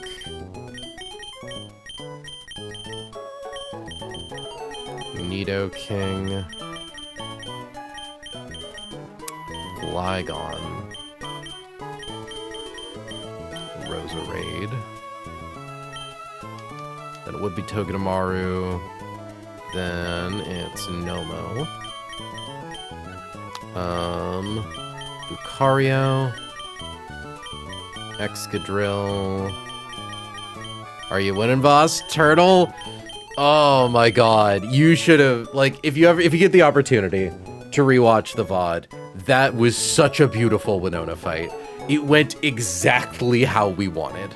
I return. Welcome back, Curses. How you doing, hun? So Zoroark. That'd be Honchkrow. Ledian. Gyarados. Then it would be Rapidash. Camerupt, Turtonator, Garchomp.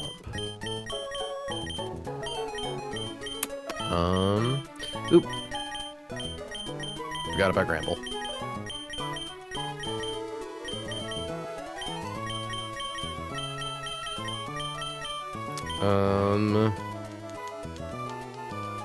First one I got was Sharpie. Nope, first we got Soul.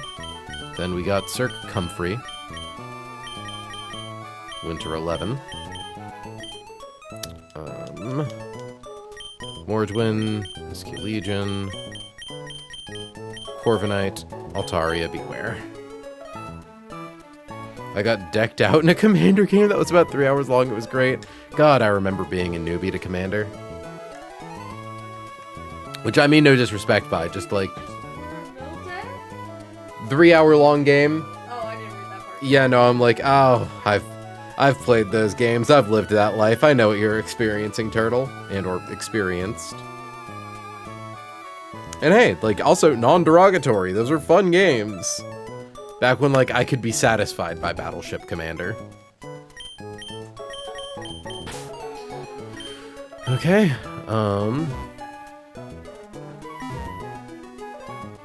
tools, scripting, load recent script, exports. You know, I'm now realizing I kind of don't need to empty my thing. I can just, may as well. Import everyone. First things first, go to Zoroark. You don't have Dark Aura. You have Illusion. Export, import. Okay. And I check Walrein because of that one time that the data was incorrect and made me nervous. I still don't understand how my Walrein had thick fat that one time. Gotta have a pep talk every time. You have no aura. You are not menacing. You are not cool. Oh my god. Okay. So I guess first things first is to go and get the Devon Scope. Though...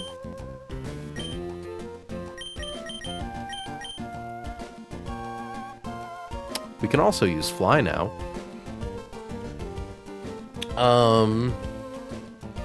And we could... hold on. What bike do we have?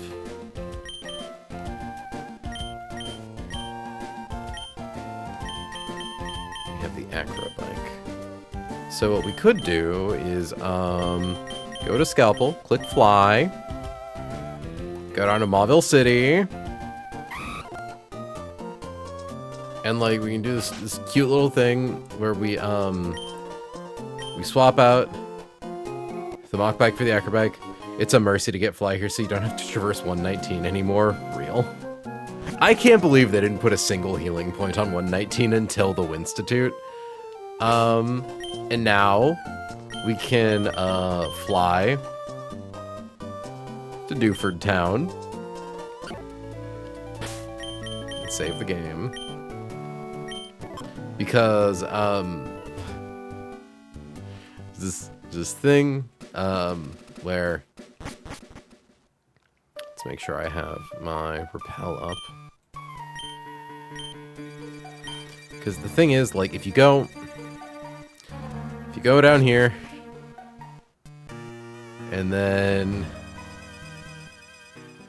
you do that, 10 of this. Thank you for 10 of them, turtle. So there's this neat little thing. Oh no! I thought it stopped.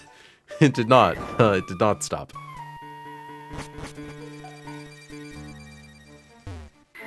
Okay. Harder to do than you think it is. Okay. And then you go down here. And then, so we could have gotten this a while ago. We could have picked that one up a minute ago, but we didn't. I didn't realize you could. As soon as you got access to, not surf. Like, once you got the bike. Yeah, I think you could come back to Dewford Town before you beat Norman or something like that. There's a way we could have gotten this a long time ago. And I didn't realize that until Newt pointed it out to me while watching his stream. And I'm just glad to finally get that taken care of. You can get it before Norman or after Flannery. That's what it is. Because once you beat Norman, the boat vanishes. And then you have to go all the way until you get surf. And given we could have come here sooner, but I've been scared of surf sim optional trainers. Because I am a baby. Okay, back to Fortree. You can also get Sludge Bomb. Hold the fuck up.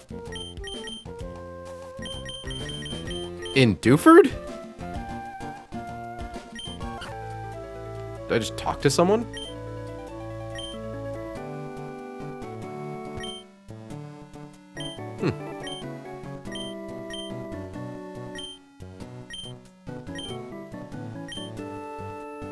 Oh, god damn it. Yeah, board word.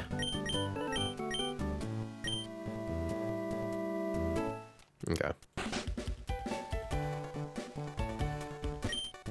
Sludge Bomb is at the peak of popularity.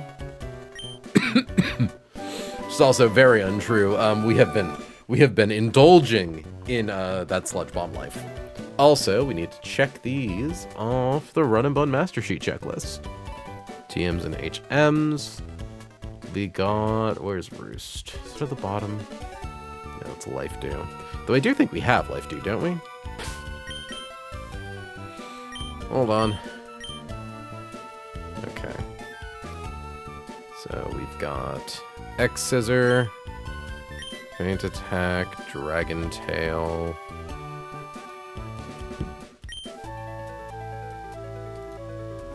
Electroweb, Shockwave, Thunderbolts. Have I not gotten Draining Kiss yet? Huh. Seismic Toss, Flamethrower, Aerial Ace, Dual Wing Beat. We used Defog. Just got Roost, Nightshade, Magical Leaf, Solar Blade, Solar Beam, Earth Power. Fuck, we have the Earth Power TM? Honestly, I haven't done enough looking at my TMs, TBH. We now have Icy Wind, Facade, Hyper Voice, Swagger, Sludge Bomb, Rock Blast, Rock Tomb, Flash Cannon, Heavy Slam, Smart Strike, Life Dew. That's right, I'm probably thinking of Life Dew when I'm thinking, like, why don't we have Draining Kiss? Okay.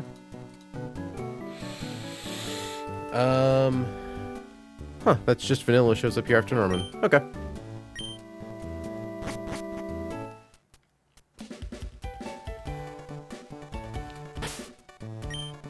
Yeah, no, Sludge Bomb fucking ruled. That's a super powerful move. Like, hold on, where is it? Yeah, base 90 power, perfectly accurate.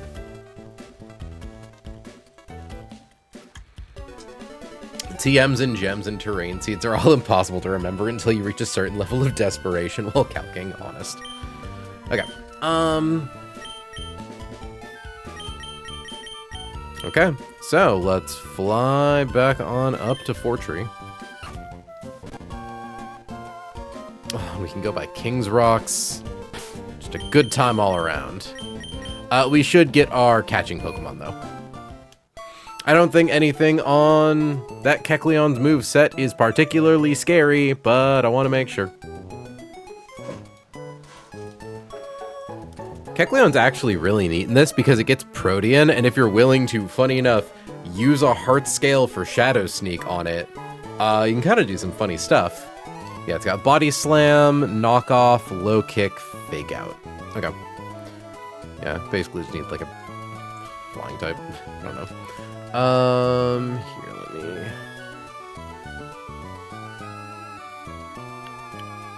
Kecleon, blank set, level 55. We'll assume it's Adamant. And it has... Body Slam, its ability is Protean.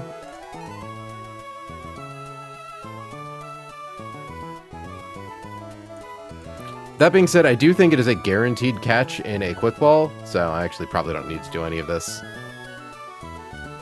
If the stats allow, even without Sneak. I was gonna say, I noticed Kecleon actually has like a really high special defense stat that I never noticed. It's got a SPDEF of 120, which is like on like Roserade levels.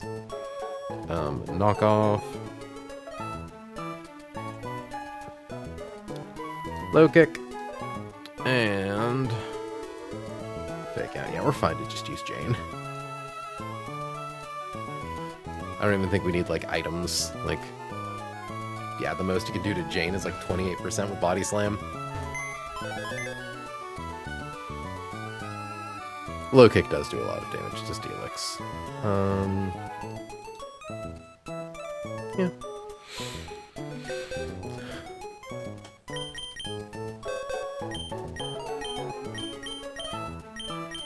Jane, where are you? So what I really need is like Jane and Maisie. Like Sterling for Roost.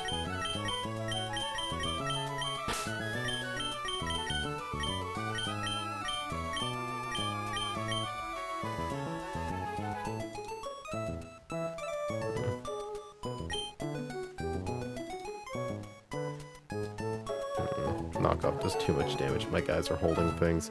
I'm thinking way too hard about this. Get Duchess. Get Gyarados.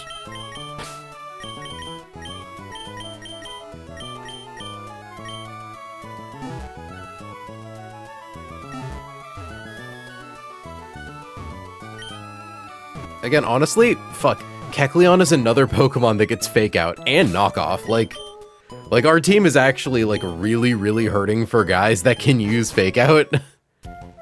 We have 2 of them. Hashtag 2 of them.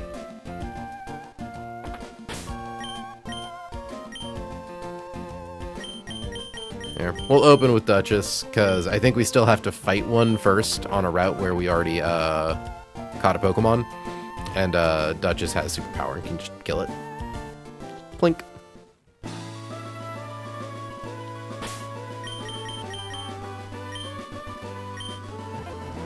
Okay, save the game in case something somehow goes a fucky wucky ooh woo.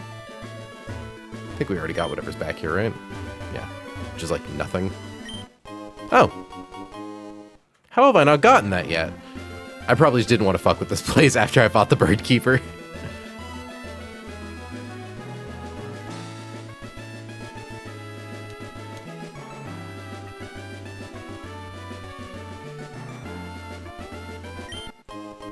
Ooh, max revive.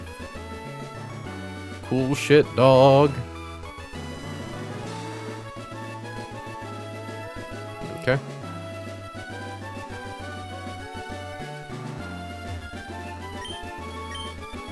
There's something you can't see right now if I were to use this device on the invisible obstacle.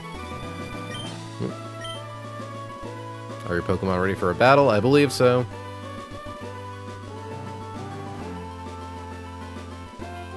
Yeah.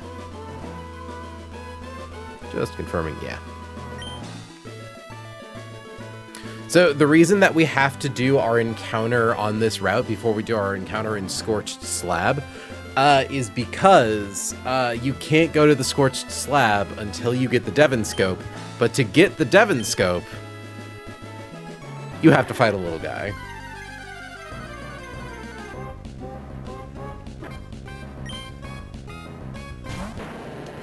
Anyway, out comes Duchess. Duchess drops its attack.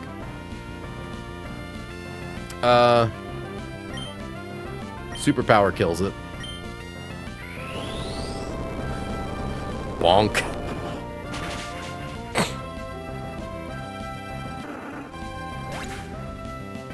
Imagine not running. You know, I kind of forgot you could do that.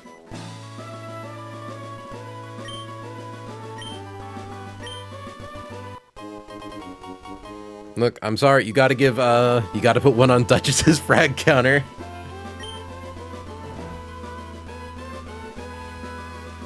Which makes the line after so funny. Oh, wait. Meet again somewhere. Okay, your fighting style is interesting, I see. Damn, you really just killed that guy, huh? Okay. Come on, Jane.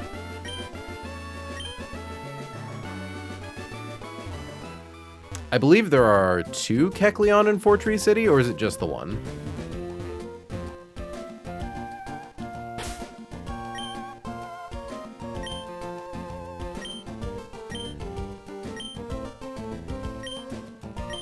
April used the Devon Scope.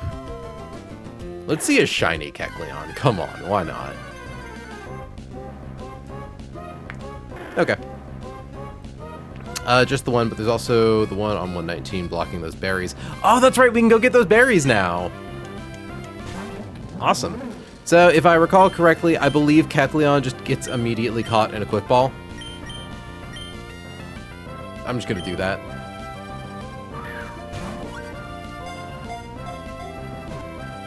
It's got like a catch rate of 200.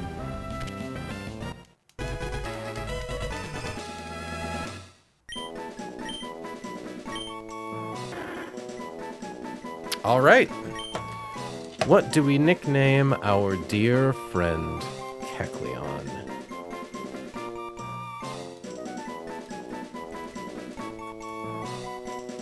Shock of all shocks, no one submitted Kecleon to the to the run and bun name sheet. Okay, so let's see.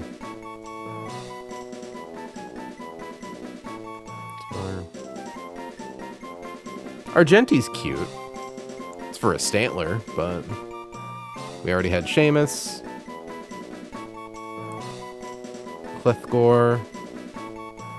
We already have a Marps. Freaking it. You know what? Skitty doesn't get a lot of rep in these. And I feel like this is a very Skitty core Pokemon, because it would be for a Spinda normally.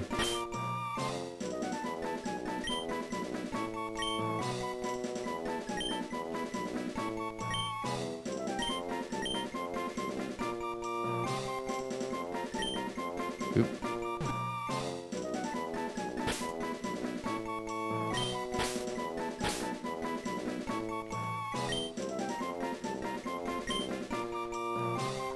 let me just, grab that.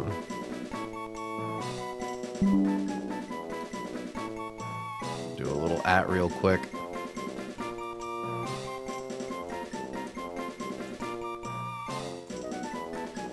This one's for you, BB.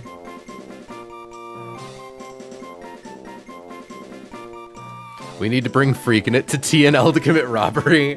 That's right, yeah, Freakin' It is our thief for, so the thing is, Freakin' It is born to die, but depending on how long we get to keep her until, like, depending on what she's able to do until then. Consent to the box decision. Okay.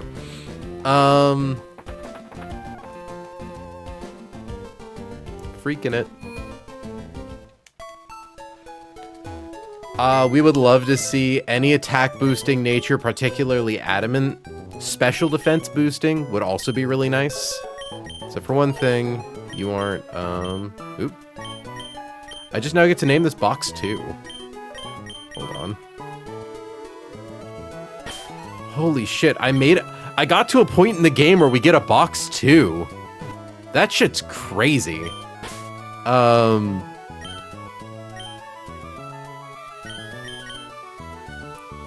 Oh. Does it always hold a shed shell?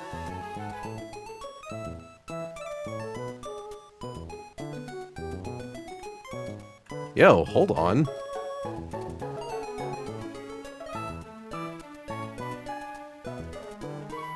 Yep, that's the next. I didn't know it was a guaranteed held item. Cool. Quirky. Neutral nature. 30 attack IV. And 15 special defense. 3 speed does not matter. This thing has a base speed of 40. It wasn't going before things anyways. Honestly, this Kecleon, really, really solid. And again, Protean. Yeah, no. Honestly, the thing I'm really curious about is what is its special attack, or hidden power type. Because since its ability is Protean, it can turn into its hidden power type. So,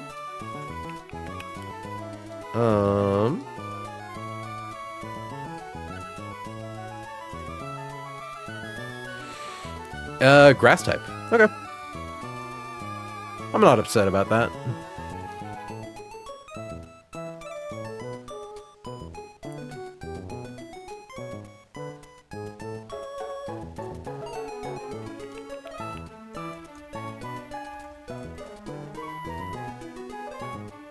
Okay.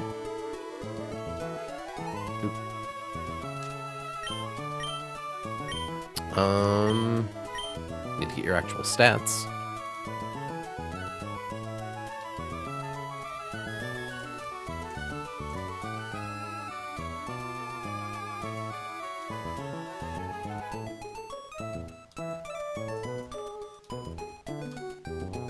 Welcome to the squad, Freakin' It. And I assume, do I just immediately level Freakin' It to max level?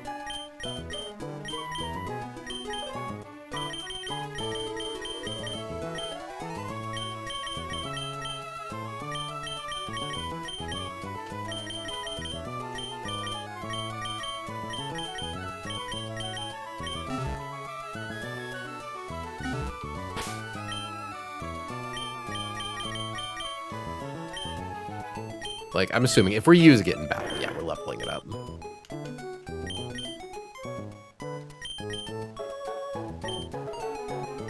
Yeah, you can.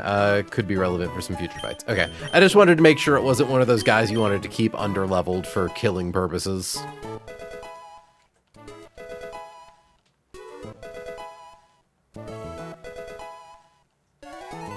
Wants to learn Recover.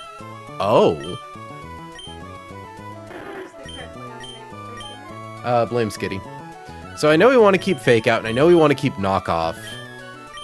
Do we learn Recover? Because I know we're going to get Sucker Punch, right? Like, what do you get? Oh my god, it also gets Drain Punch? Yeah, so we probably want Drain Punch more than we want Recover, right? Oh, fuck. What moves do we want on it?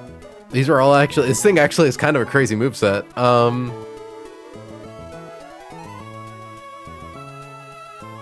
Because, like, obviously we keep Fake Out. It's free damage.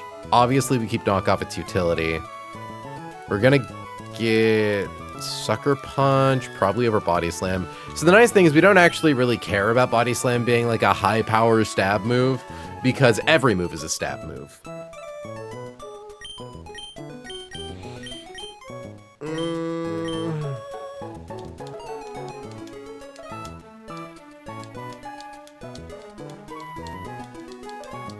The other fun thing is that, like, oh, you're you use a fighting type move, you turn yourself into a fairy or a fighting type, then they send in a psychic to get you, and wha-bam, Sucker Punch. So you moved real fast and became a dark type.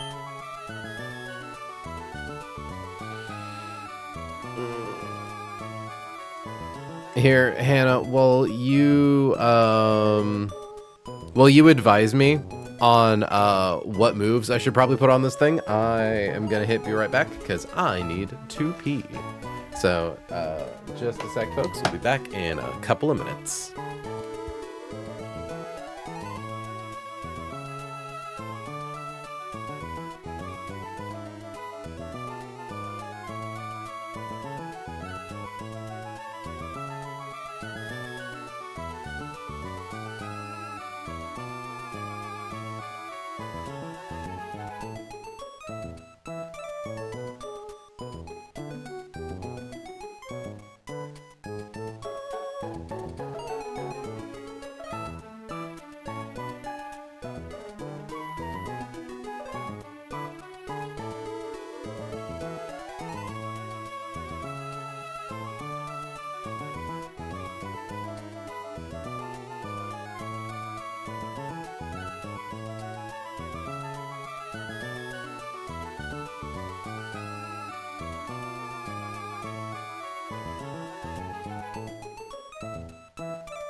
Knocked my controller off of my desk.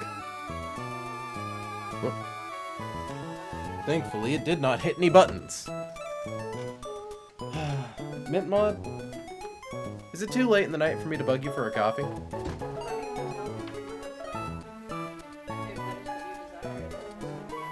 I might like... Okay.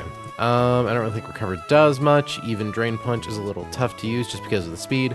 Body Slam's main use is being able to become normal type. It's Fake Out plus Sucker, or Fake Out, Knock, Sucker, and your preferred fourth, basically.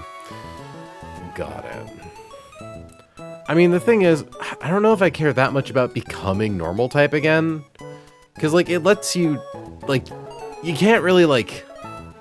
Yeah, if they're not a priority move, you kind of can't, like, you know, do it. Like, Drain Punch is 10 base power weaker. Like, at that point, I'd almost sooner go for, like, Double Edge, but... Notably... Oh, shit. Okay, yeah, its last move slot could also be, like, Brick Break, Fire Blast, Fire Punch, Hidden Power, Ice Punch, Natural Gift. Like, you can teach it all of the, like, elemental punches. Which is kind of nice. So yeah, I think I'm gonna grab Drain Punch. Just because, like, this thing is specially bulky, so I could see it getting some use out of that.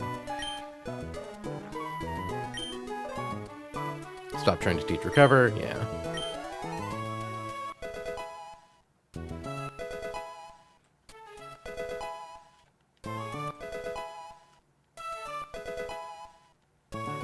Freaking it wants to learn Drain Punch.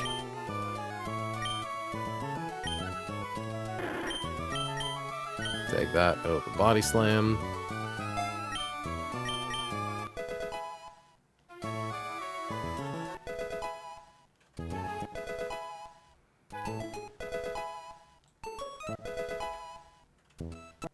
Sucker Punch, please.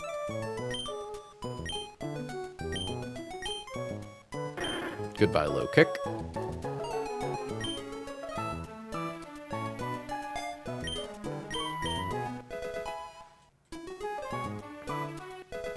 Yeah, no, I feel like this thing's great for chewing through, like, opening psychic types. Like, turn 1, fake out, get rid of any focus sash or equivalent, turn 2, sucker punch, secure KO.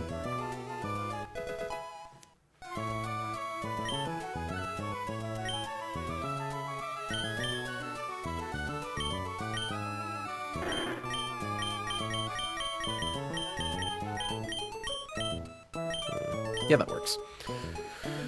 So, really quickly, set it to fake out, drain punch, sucker punch, knock off.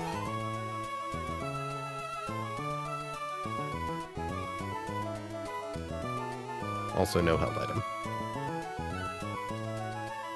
Yeah, so one of the few items you get multiples of in this, the Shed Shell. Neat, cool piece of tech. Oh, wait, sorry, 73. Yeah, no, honestly, like, thing's got a pretty solid attack stat.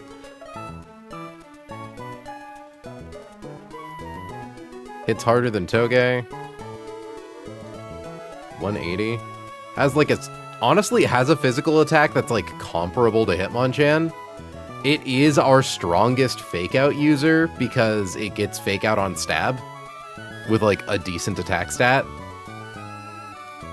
Like, 30 IV is nothing to scoff at.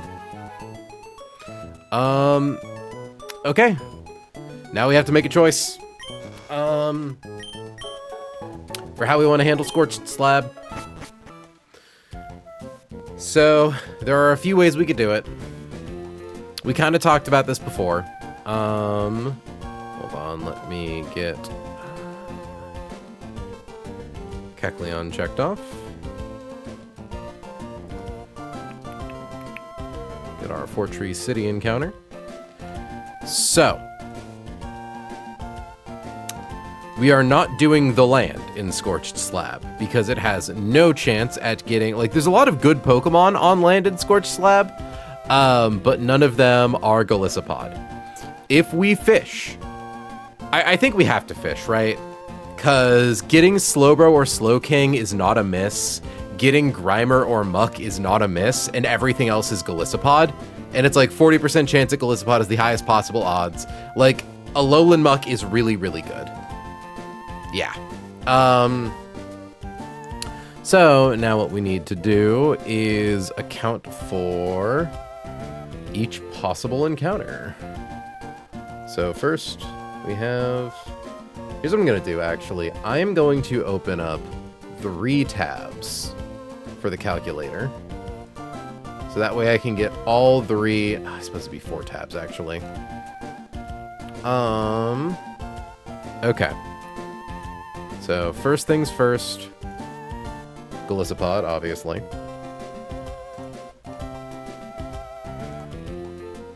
Golisopod, blank set, Level... All Glisopod spawns would be at level 55. Assuming they have an attack boosting nature. What moves do you get, buddy?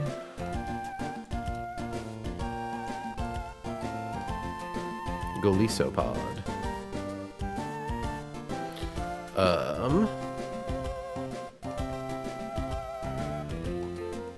Damn, this thing is a defense of 140. I never noticed.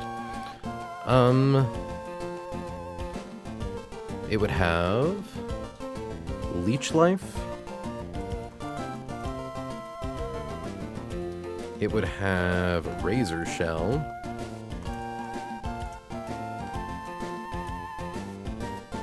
A Pin Missile and Payback.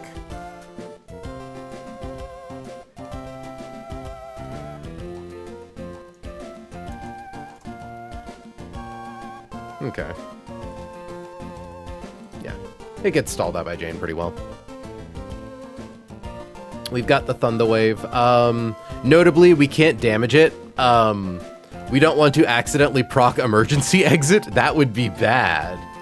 And we don't know if Super Fang would proc emergency exit or not.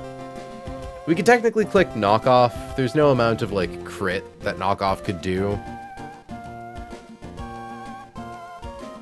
Pop would also make you feel a lot better about potentially dropping first impression on like, see, that's very true, actually. Yeah. Golisopod could do first impression like way better than Flygon ever could. Okay. So Golisopod. Now we have Slowking. Neither of the abilities matter.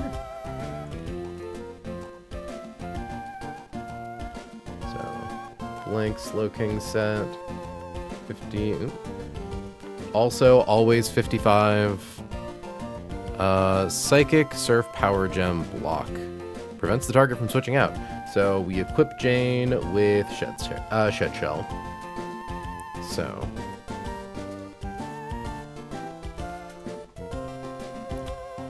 Psychic.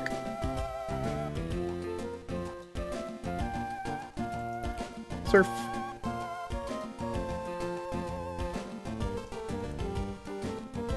Power, a gem.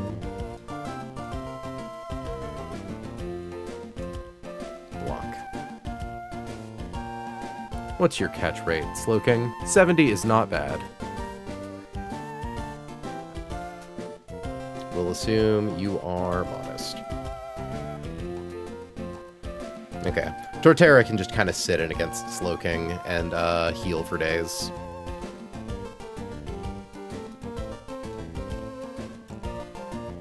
Slow Bro.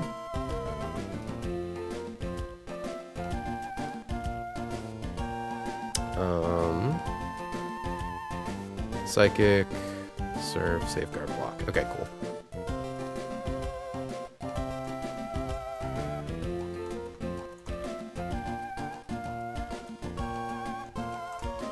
Psychic, Surf. What are your abilities?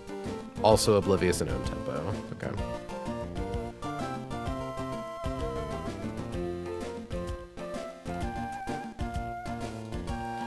Sorry that this is a little tedious, chat, but when it comes to catching Pokemon this late in the game, especially on encounters this important, you really gotta be, like, smart.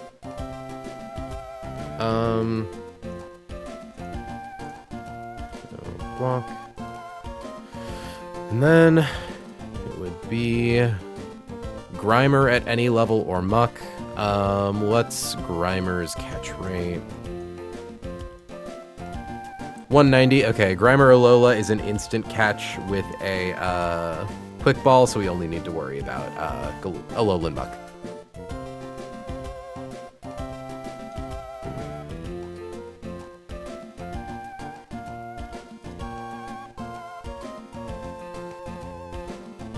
Yeah, a lot of people skip this step and end up at some really avoidable positions catching Monthas hard. Yeah, no, it's like, I've just been thinking about that ever since we encountered Delmise. Where it's like, okay, this is, like, it's got Anchor Shot to lock us in. It has a really low catch rate. It has a really high attack stat. Especially ours with its, like, attack stat of, like, yeah. An attack IV of 31. Okay. I wonder what the, what does the heavy ball do? Like, what's its catch modifier? It doesn't tell me. Okay.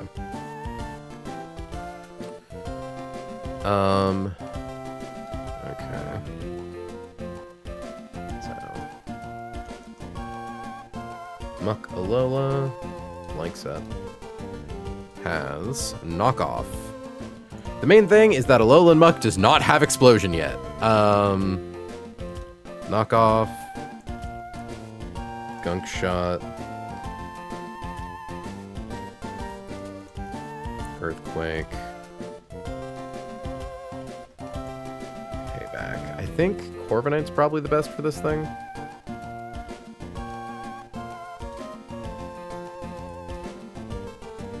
Need to get all these guys set to 100.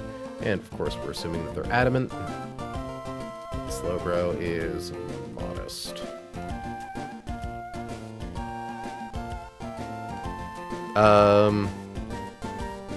It's plus 20 on Delmise. Wait, what do you mean it's plus 20? Like, you don't mean like times 20 catch rate, right? Like...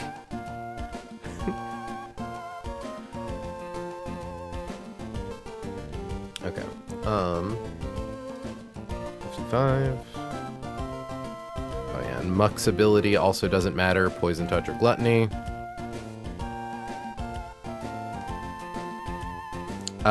Quick Ball is a ×5 rate. Heavy Ball is 20 times. Fucking what? Is it specifically because Delmise is so heavy, or... I've been provided with coffee, chat. Chat, give me the chorus. Give me the exclamation mark. Thank you, Mint Mod.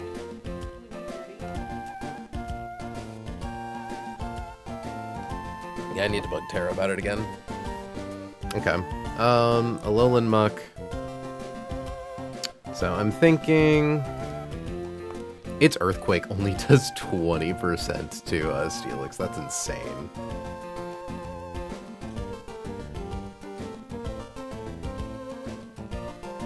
Yep, Steelix is ×30. Jesus Christ.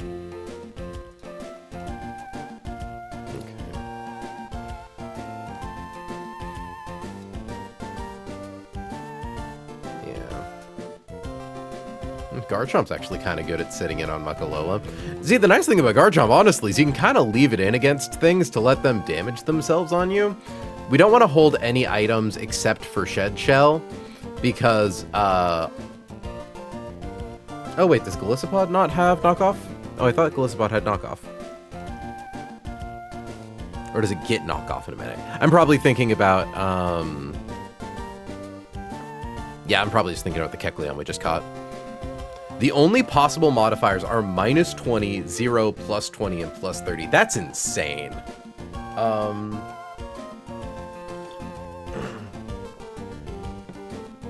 Okay. So, to account for this,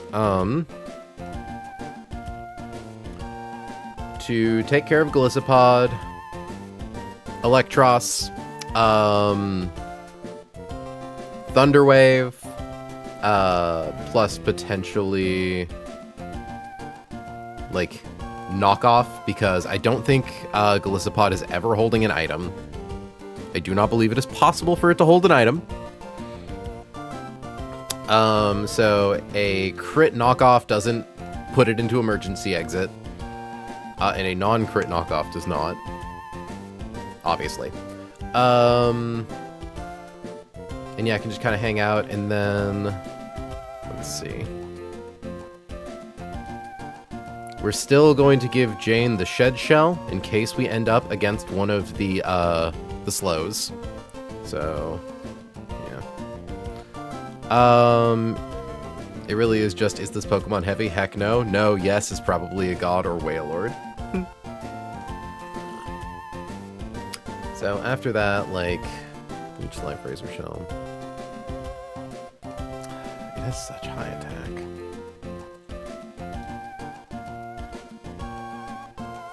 How well can Gyarados sit on it? Gyarados can sit on it really well. Gyarados can kind of sit on a lot of things really well, which is nice. As can Altaria. Notably, we don't actually get payback on it. Yeah, okay. So, Gyarados and Altaria.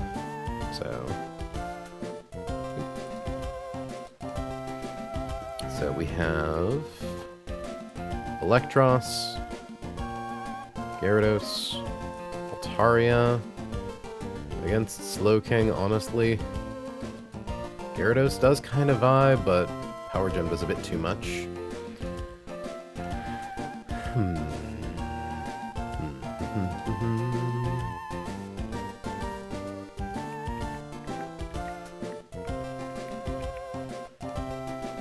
I suppose technically a Sucker Punch does too much damage, never mind. Damn, Kecleon, go you. Also, I guess we can also probably just, like, yeah, damage it with Electros. Thunder Wave, Super Fang. As long as we have Shed Shell, we don't need to worry about it using Block. I think Eldegoss is fine for fighting it. Eldegoss or Torterra, who takes less damage. Because I'm just thinking, like, Eldegoss... Can Rapid Spin clear Block? I actually don't know. Or, Ledian, where are you? Oh no, Power Jump's way too much.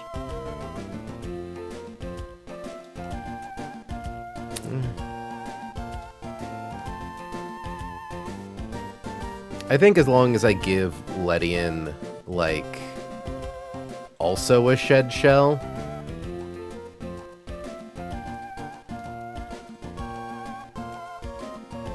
And then I think, or not Ledian, Eldegoss. It's like, yeah, Eldegoss takes less damage from all of Slowking's attacks.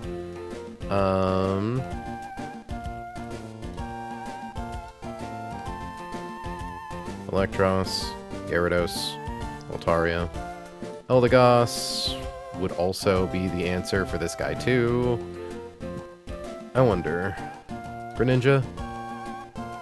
Greninja's actually kind of... Wait. Greninja probably takes too much from Power Gem. Yeah, 27%. And also, like, can't recover its own HP. I think we probably just won't like Corviknight.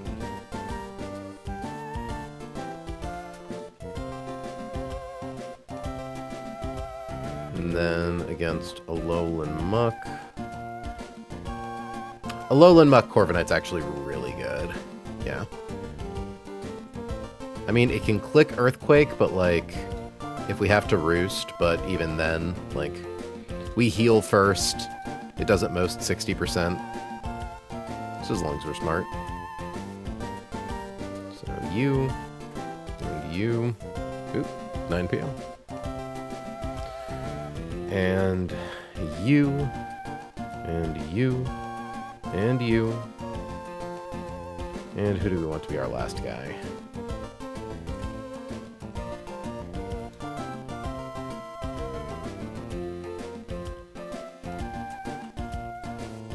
Potentially Steelix. Yeah, Steelix is pretty good at blanking hits from Muck.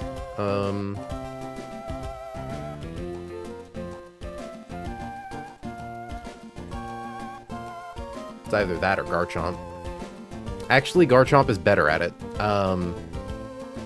Because my thought process is, again, Muck can slap Garchomp to take some rough skin ticks. Okay. So we hold no items on any of our guys except for Shed Shell on the first two. On specifically Electros and Eldegoss. The Tross and the Goss, you know? Boop and bit.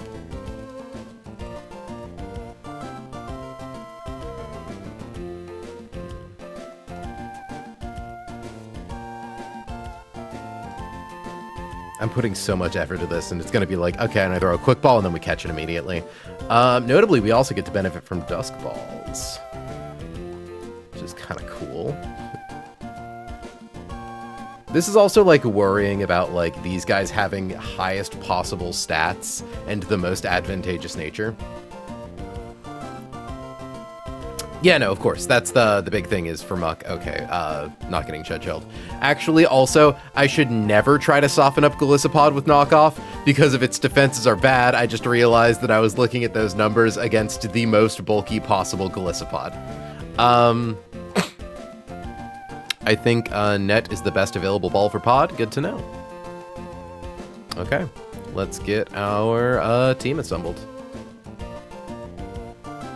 Why is my controller not working?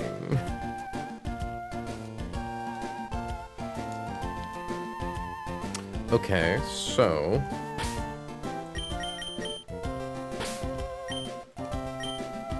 save the game. Have to use my keyboard.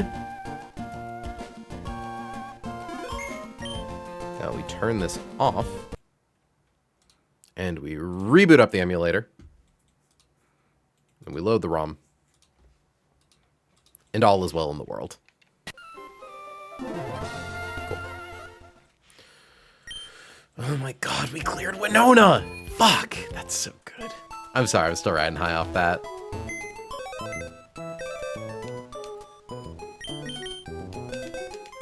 Okay. So. Electros.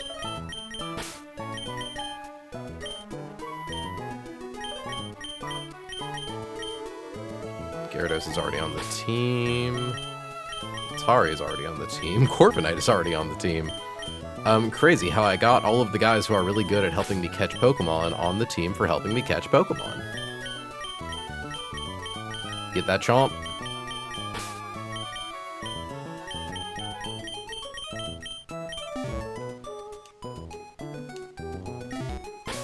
Okay. Well, we now have those 2 shed shells, so...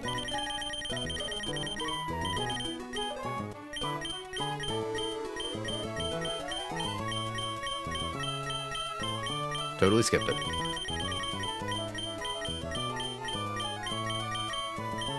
So give the first one to Jane, and give the second one to Pari.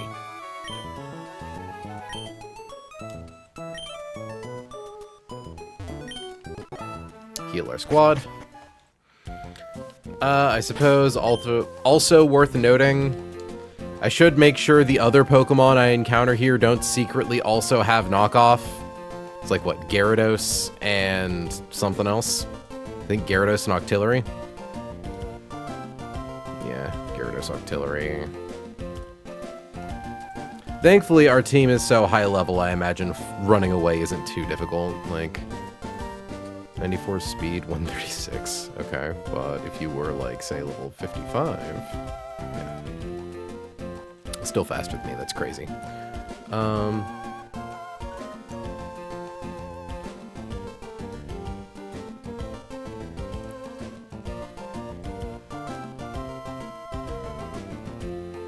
Gunk Shot, Bullet Seed, Ice Beam, Signal Beam. Crazy. Yeah, we're fine.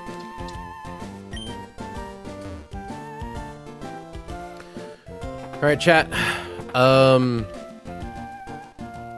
I was going to say we have a 40% chance at Octillery, or not Octillery, Golisopod, but that's actually not true. It's a little more complicated than that. Because it's based on some goofy-ass numbers. Also, we are going to encounter, really quickly, I'm just going to swap in Varley, because we are going to encounter at least one Kecleon that does no knockoff. Oh shit, thank you very much for the raid, Sebastian. We're actually about to go get our next encounter. The Aura Sphere TM was here this entire time, and I didn't even think to grab it. Depending on the next Pokemon we encounter, aside from this Kecleon, I'm not gonna say it can make or break our run. We have a lot of good Pokemon, but, like, Golisopod's incredible. So, first we have to encounter this Kecleon.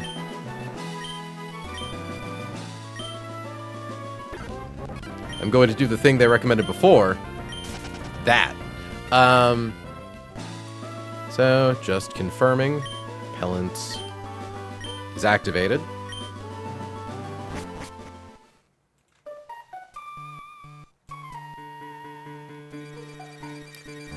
Okay.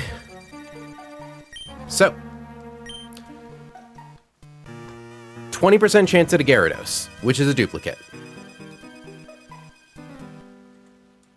15% chance at Octillery, which is a duplicate.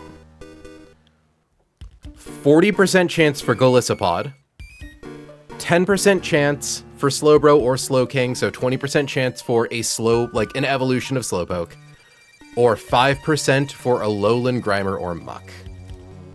Alolan Muck is an incredible Pokemon. Slowbro is a consistent E4 Pokemon. The worst here hit is Slowking, and even then, that is not a bad hit. Slowking is bulky, Slowking has regen, Slowking can learn a bunch of really cool moves. But the grand prize is Golisopod, arguably the best Pokemon in the game. So... Hold on, wait, did I put, Gotta get Jane back in the front. Which Hitmon is the best, actually? I believe Hitmonlee is the best. At least that's what I've heard is, like, common wisdom, but I've done really well with my Hitmonchan. Kethiwethy has taken us far. Okay. Super Rod. We want to see Golisopod.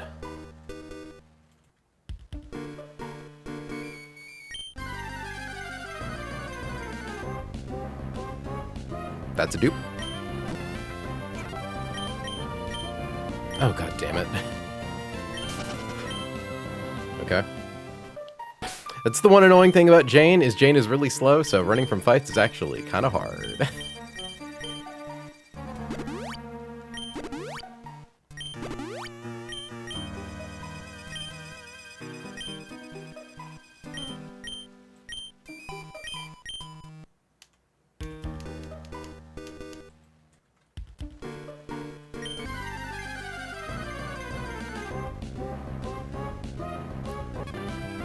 I'm sad it's not Golisopod.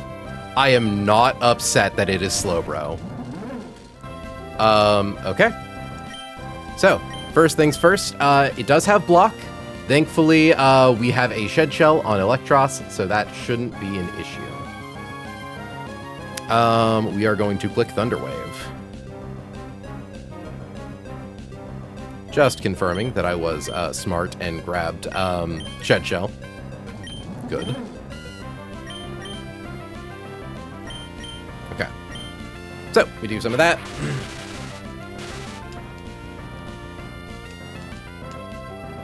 Yeah, no, genuinely, like, Slowbro is probably, like, the best thing we could have gotten that isn't Golisopod.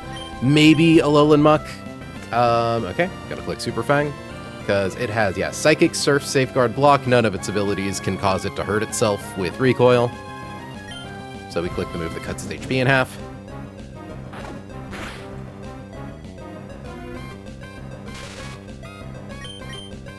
And I'm betting paralyzed at half HP, a Dusk Ball is probably guaranteed.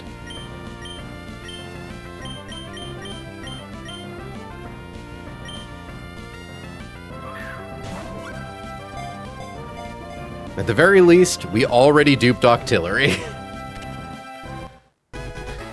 Okay. Do we have a Slowbro? Nope. So, let's see. Tikti is an option. We already have a Havara. We already have a Winter 11. We do not have... Oh, it's not actually pronounced Anima. I forget how it's pronounced. Niamh. It's like Neve. Neve, yeah. You know what? I wouldn't mind making this Neve. You do still have some chances for Muck and Lily Cove. That's true.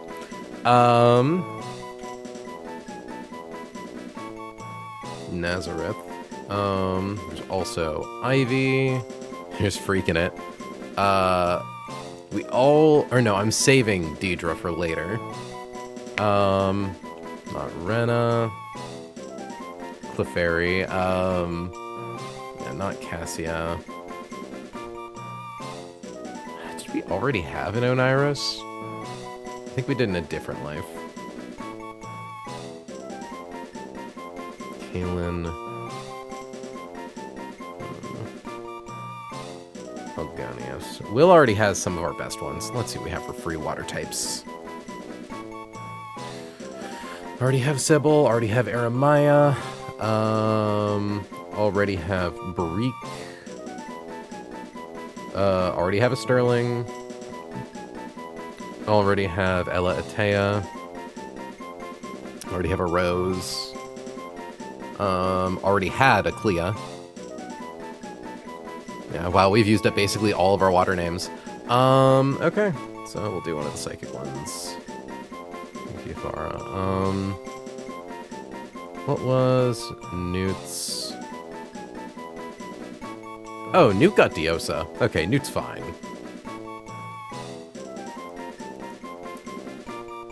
Ivy. Brenna. Cassia, Oniros. Yeah, we'll do Kaylin. Kaylin's cute.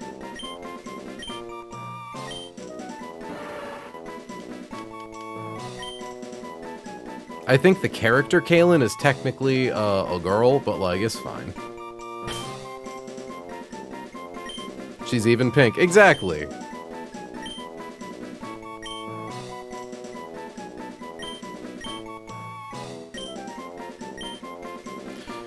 All right, fingers crossed for the bulkiest bro you've ever seen. I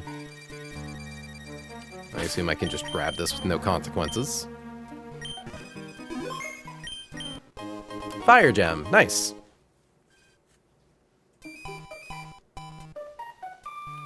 There's like nothing else with the item finder, I don't think.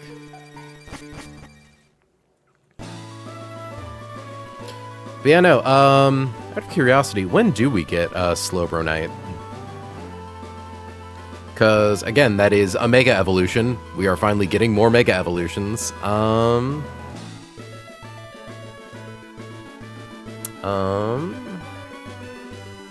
Slowbro Knight requires Waterfall. Everything that we get a Mega for is in the second half of the fucking game! Except for Altaria. We're getting Altaria soon, baby.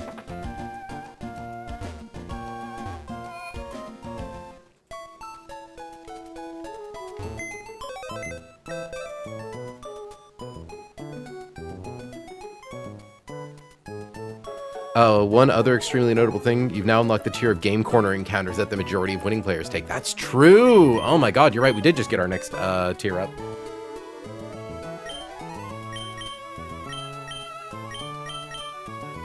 Impish.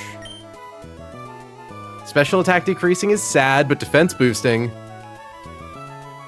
Dog! Okay!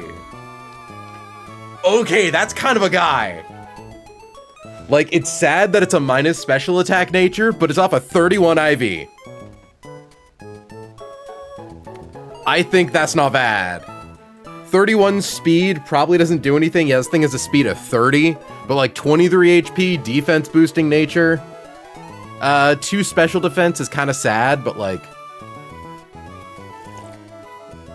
if you ever had, like, I'm not saying it's like I need to use a heart scale on it, but I'm saying like if you have to use a heart scale to shore up a stat, you're a lot happier to shore up a 2 than a 23, you know?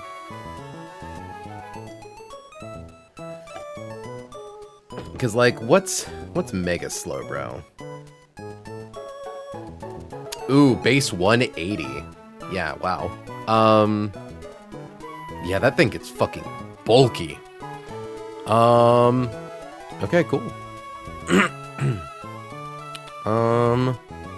Yeah, I'm gonna send this in the run bun scored.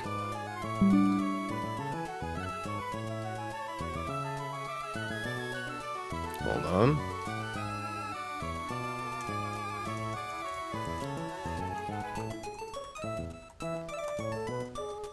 Oop.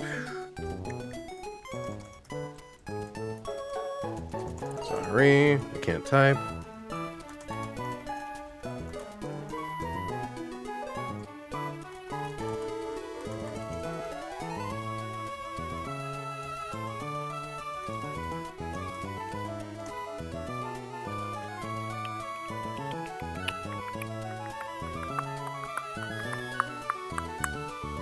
Okay, I'm gonna post that over here so that Will can see.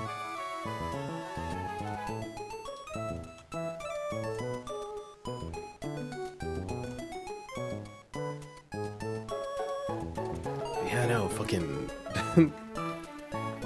Jesus.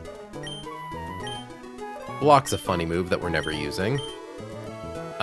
Safeguard is a funny move that we're never using. Surf Psychic. Okay, yeah, so what do we teach this thing?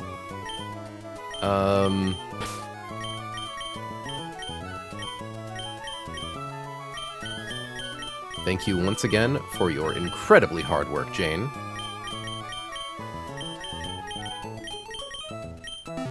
See, the funny thing is that, like, I feel like we have this really bad habit of constantly getting the rare encounters on routes, for better or for worse. Like, it hasn't screwed us over too badly, but, like, that was, like, a functional, like, 60% chance to get Golisopod and we missed. Can you teach it 4 Eldritch Blasts in a turn? No, but honestly, it's not that far off. Hold on, I can also close all of these extra tabs now. Also, I get to see what its hidden power type is. Alright, but yeah, no, between Kaylin and Ulara, we're finally getting some, like, nice bulky guys on the team.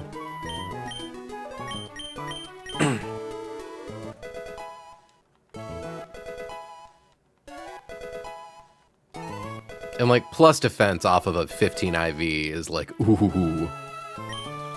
Okay, so Hannah, we do want Future Sight, right? Like, it's just a good thing to take. Bulky of Kaylin is hilarious, though. Oh, okay. I assume we get rid of block first. I just imagine it's a really hard move to set up.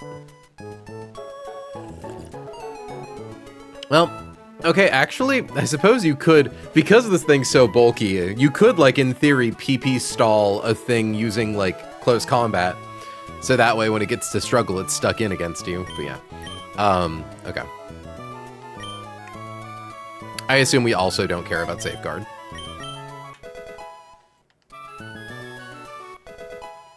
But yeah, no, chat, Future Sight's a really interesting move because it hits 2 turns later, and it hits whatever's on the field 2 turns later. So technically, it's like you can set up Future Sight, kill a thing when the next guy comes in that they're gonna take the Future Sight. It's really neat. It's normally, like, pretty bad in Pokemon, normally, but in something as, like, tactical as Run and Bun. So, Heal Pulse seems like a fun move, but I think it's bad, right? Because it can't target itself with Heal Pulse. And if you're in a double battle, if you have to click Heal Pulse... Did we just catch the bro? We did just catch the bro. Plus defense nature bro with 31 special attack IVs.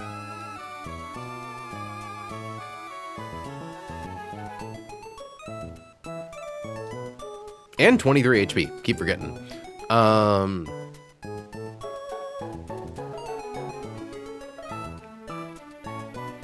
Slowbro strat for Winona is to swap in on Raptor Close Combat, set up a Future Sight, bait in Hawlucha, and skip them on, and then also beat Celesteela in a 1v1. Insane. One of my top 10 guys. Just, like, guys you enjoy, or in Run and Bun specifically. Here. I have to imagine Heal Pulse is at least better than Safeguard.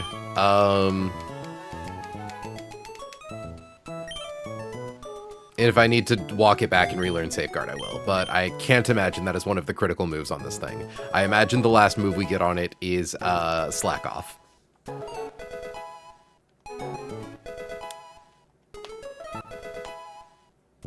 Surf is your flex move on this guy. Slack Off is required.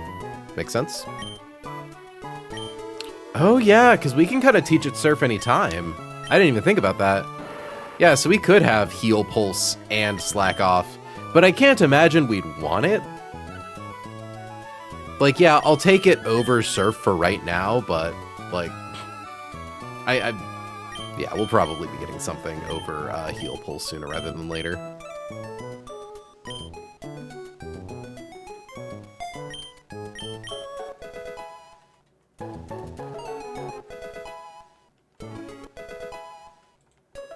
yeah, no, I definitely knew Slack Off was good. I was assuming that, like, if anything, you probably don't actually give a shit about Heal Pulse.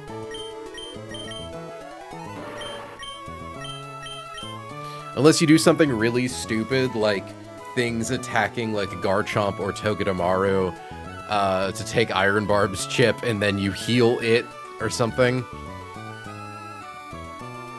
The utility for Heal Pulse is for catching mons who want to die. If that comes up before you need Surf again, there might be value there. Interesting. I hadn't considered that.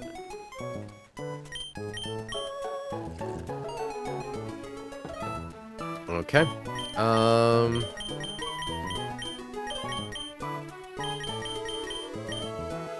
Okay.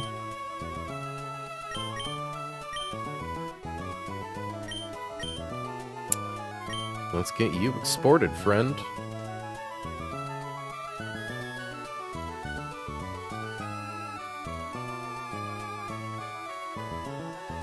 Ooh, Steel type hidden power. That's kind of neat. Just being able to teach this thing like a mini flash cannon.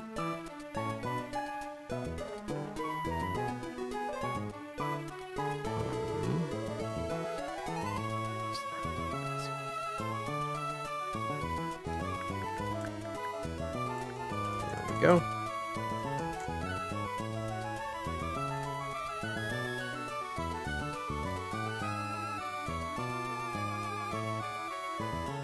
Okay. I forgot to get its export stats.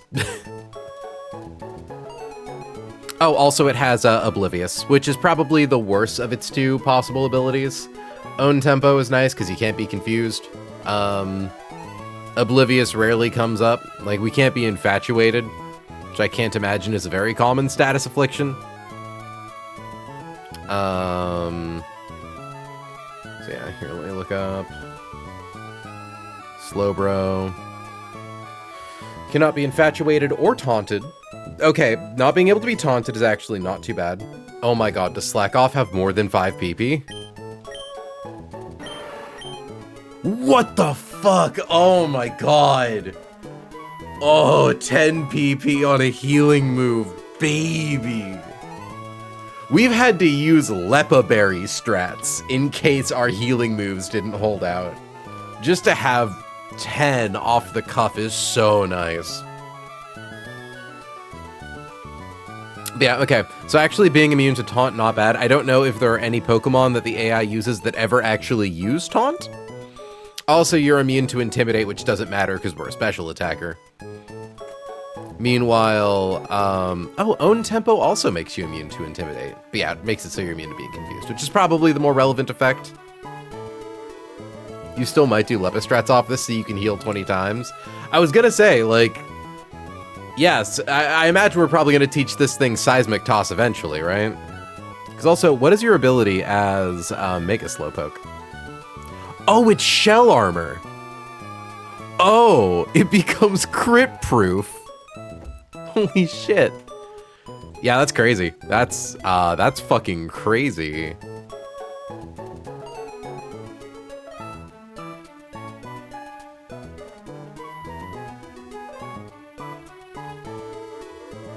It's an Elite Four goat for a reason. I was gonna say, I'm, like, again, I wanted Golisopod because Golisopod is, like, the tech machine, but, like, that's nice. That's real nice. And, like, what's your attack stat, bud? Special attack of 155 ain't too bad. Be 173 if we didn't have that, like, bad nature. It's like, it's so annoying because if it was like a double bad nature, I would consider maybe in the far future, because it's an E-Formon, swapping up its natures.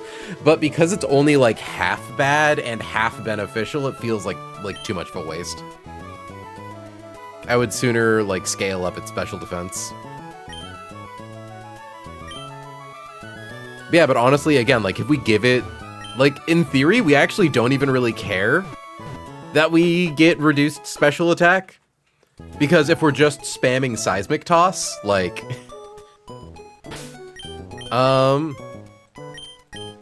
we do have one more thing we gotta do, though. Also, absolutely insane that Varley still has more HP than it, though. Why is Garchomp so bulky? Who decided that Garchomp could be that thick?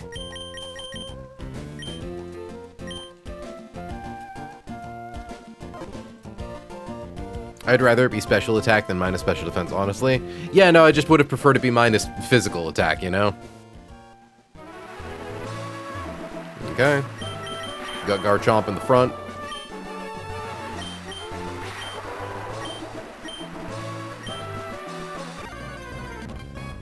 There's a Gekleon. Book it. So, what are you guys? Mago berries. Oh, these are the other, like, pinch heal berries, I assume. Yep. So, what is the possible pulls on that? Just because I like to know.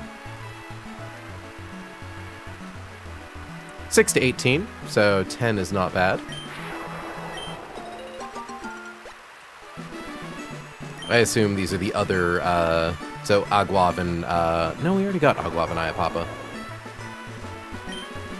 Wiki berries.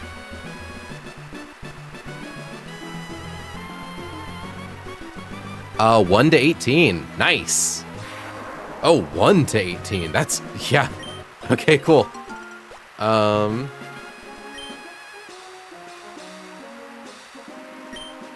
And 17. Again, high end of Figgy berries is 18. Nice. Okay. Really solid set of pulls. I don't think we can get that item until we get Waterfall, I assume. Suppose I'm able to walk backwards and look around, but... like...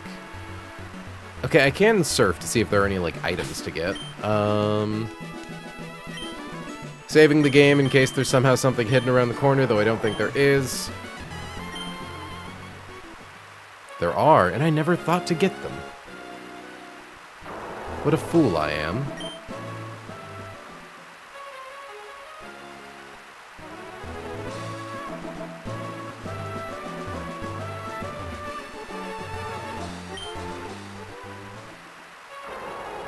Or are you saying there are, like, fights that I could accidentally bump into, if I'm not cautious? There's the last terrain seed and a TM? Ooh. And the flying gem! I'm sure I have the map docs somewhere, but it'd take too long to pull them up. Not like this late into the stream or after I'm done looting this route, we're probably gonna call it.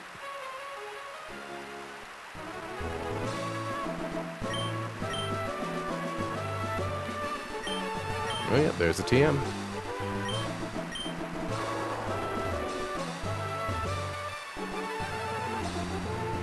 God, we're so close to Altaria Knight. Like, Hannah, we don't immediately rip Facade on Altaria as soon as we get Altaria Knight, do we? Ooh, Weather Ball. I'd say that would have been nice sooner, and I stick to that statement, actually. This route fucking sucks, and you don't get Weather Ball until after you're done doing all of the weather fights. Okay. I might have already had all the seeds then. Let me check. So let me see. We have 1, 2, 3, 4. Yeah. Okay. It was just the flying gem, which, like, just the flying gem. We finally have the option to do our once per game or flying gem boosted acrobatics. I don't plan on letting that rip anytime soon, but it does exist. It is a tool in our pocket. Oh, and a heart scale. Yeah, that would have been nice to know. I mean, it wouldn't have been because, like, it's not like we needed one at this exact moment, but I'm glad we got it. Cool.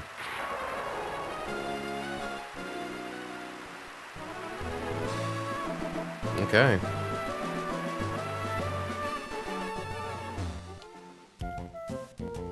I love it when you go to Fortree City because it takes a second for the weather to clear.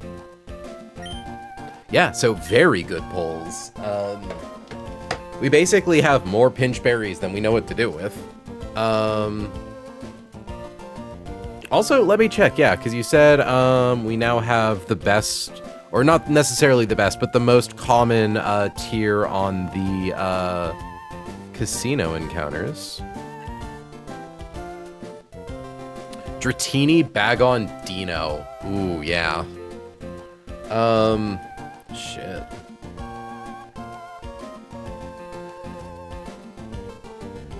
I can't deny it. But also, the next tier is Gibble, Goomy, Jangmo-o, or Dreepy. We already have Gigble. We already have Gibble. Getting Goomy means we could get Hisui and Gudra. Jangmo's kind of a mist, but like, hey, you know, he's still a powerful guy. I wonder, what do you get, Jangmo-o?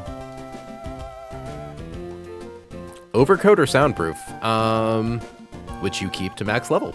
Yeah, no, honestly, like, soundproof is not a bad ability. And overcoat is definitely, like, underwhelming, but it's not useless. Oh shit, you can get coaching on it? Not that you'd ever really use it, but...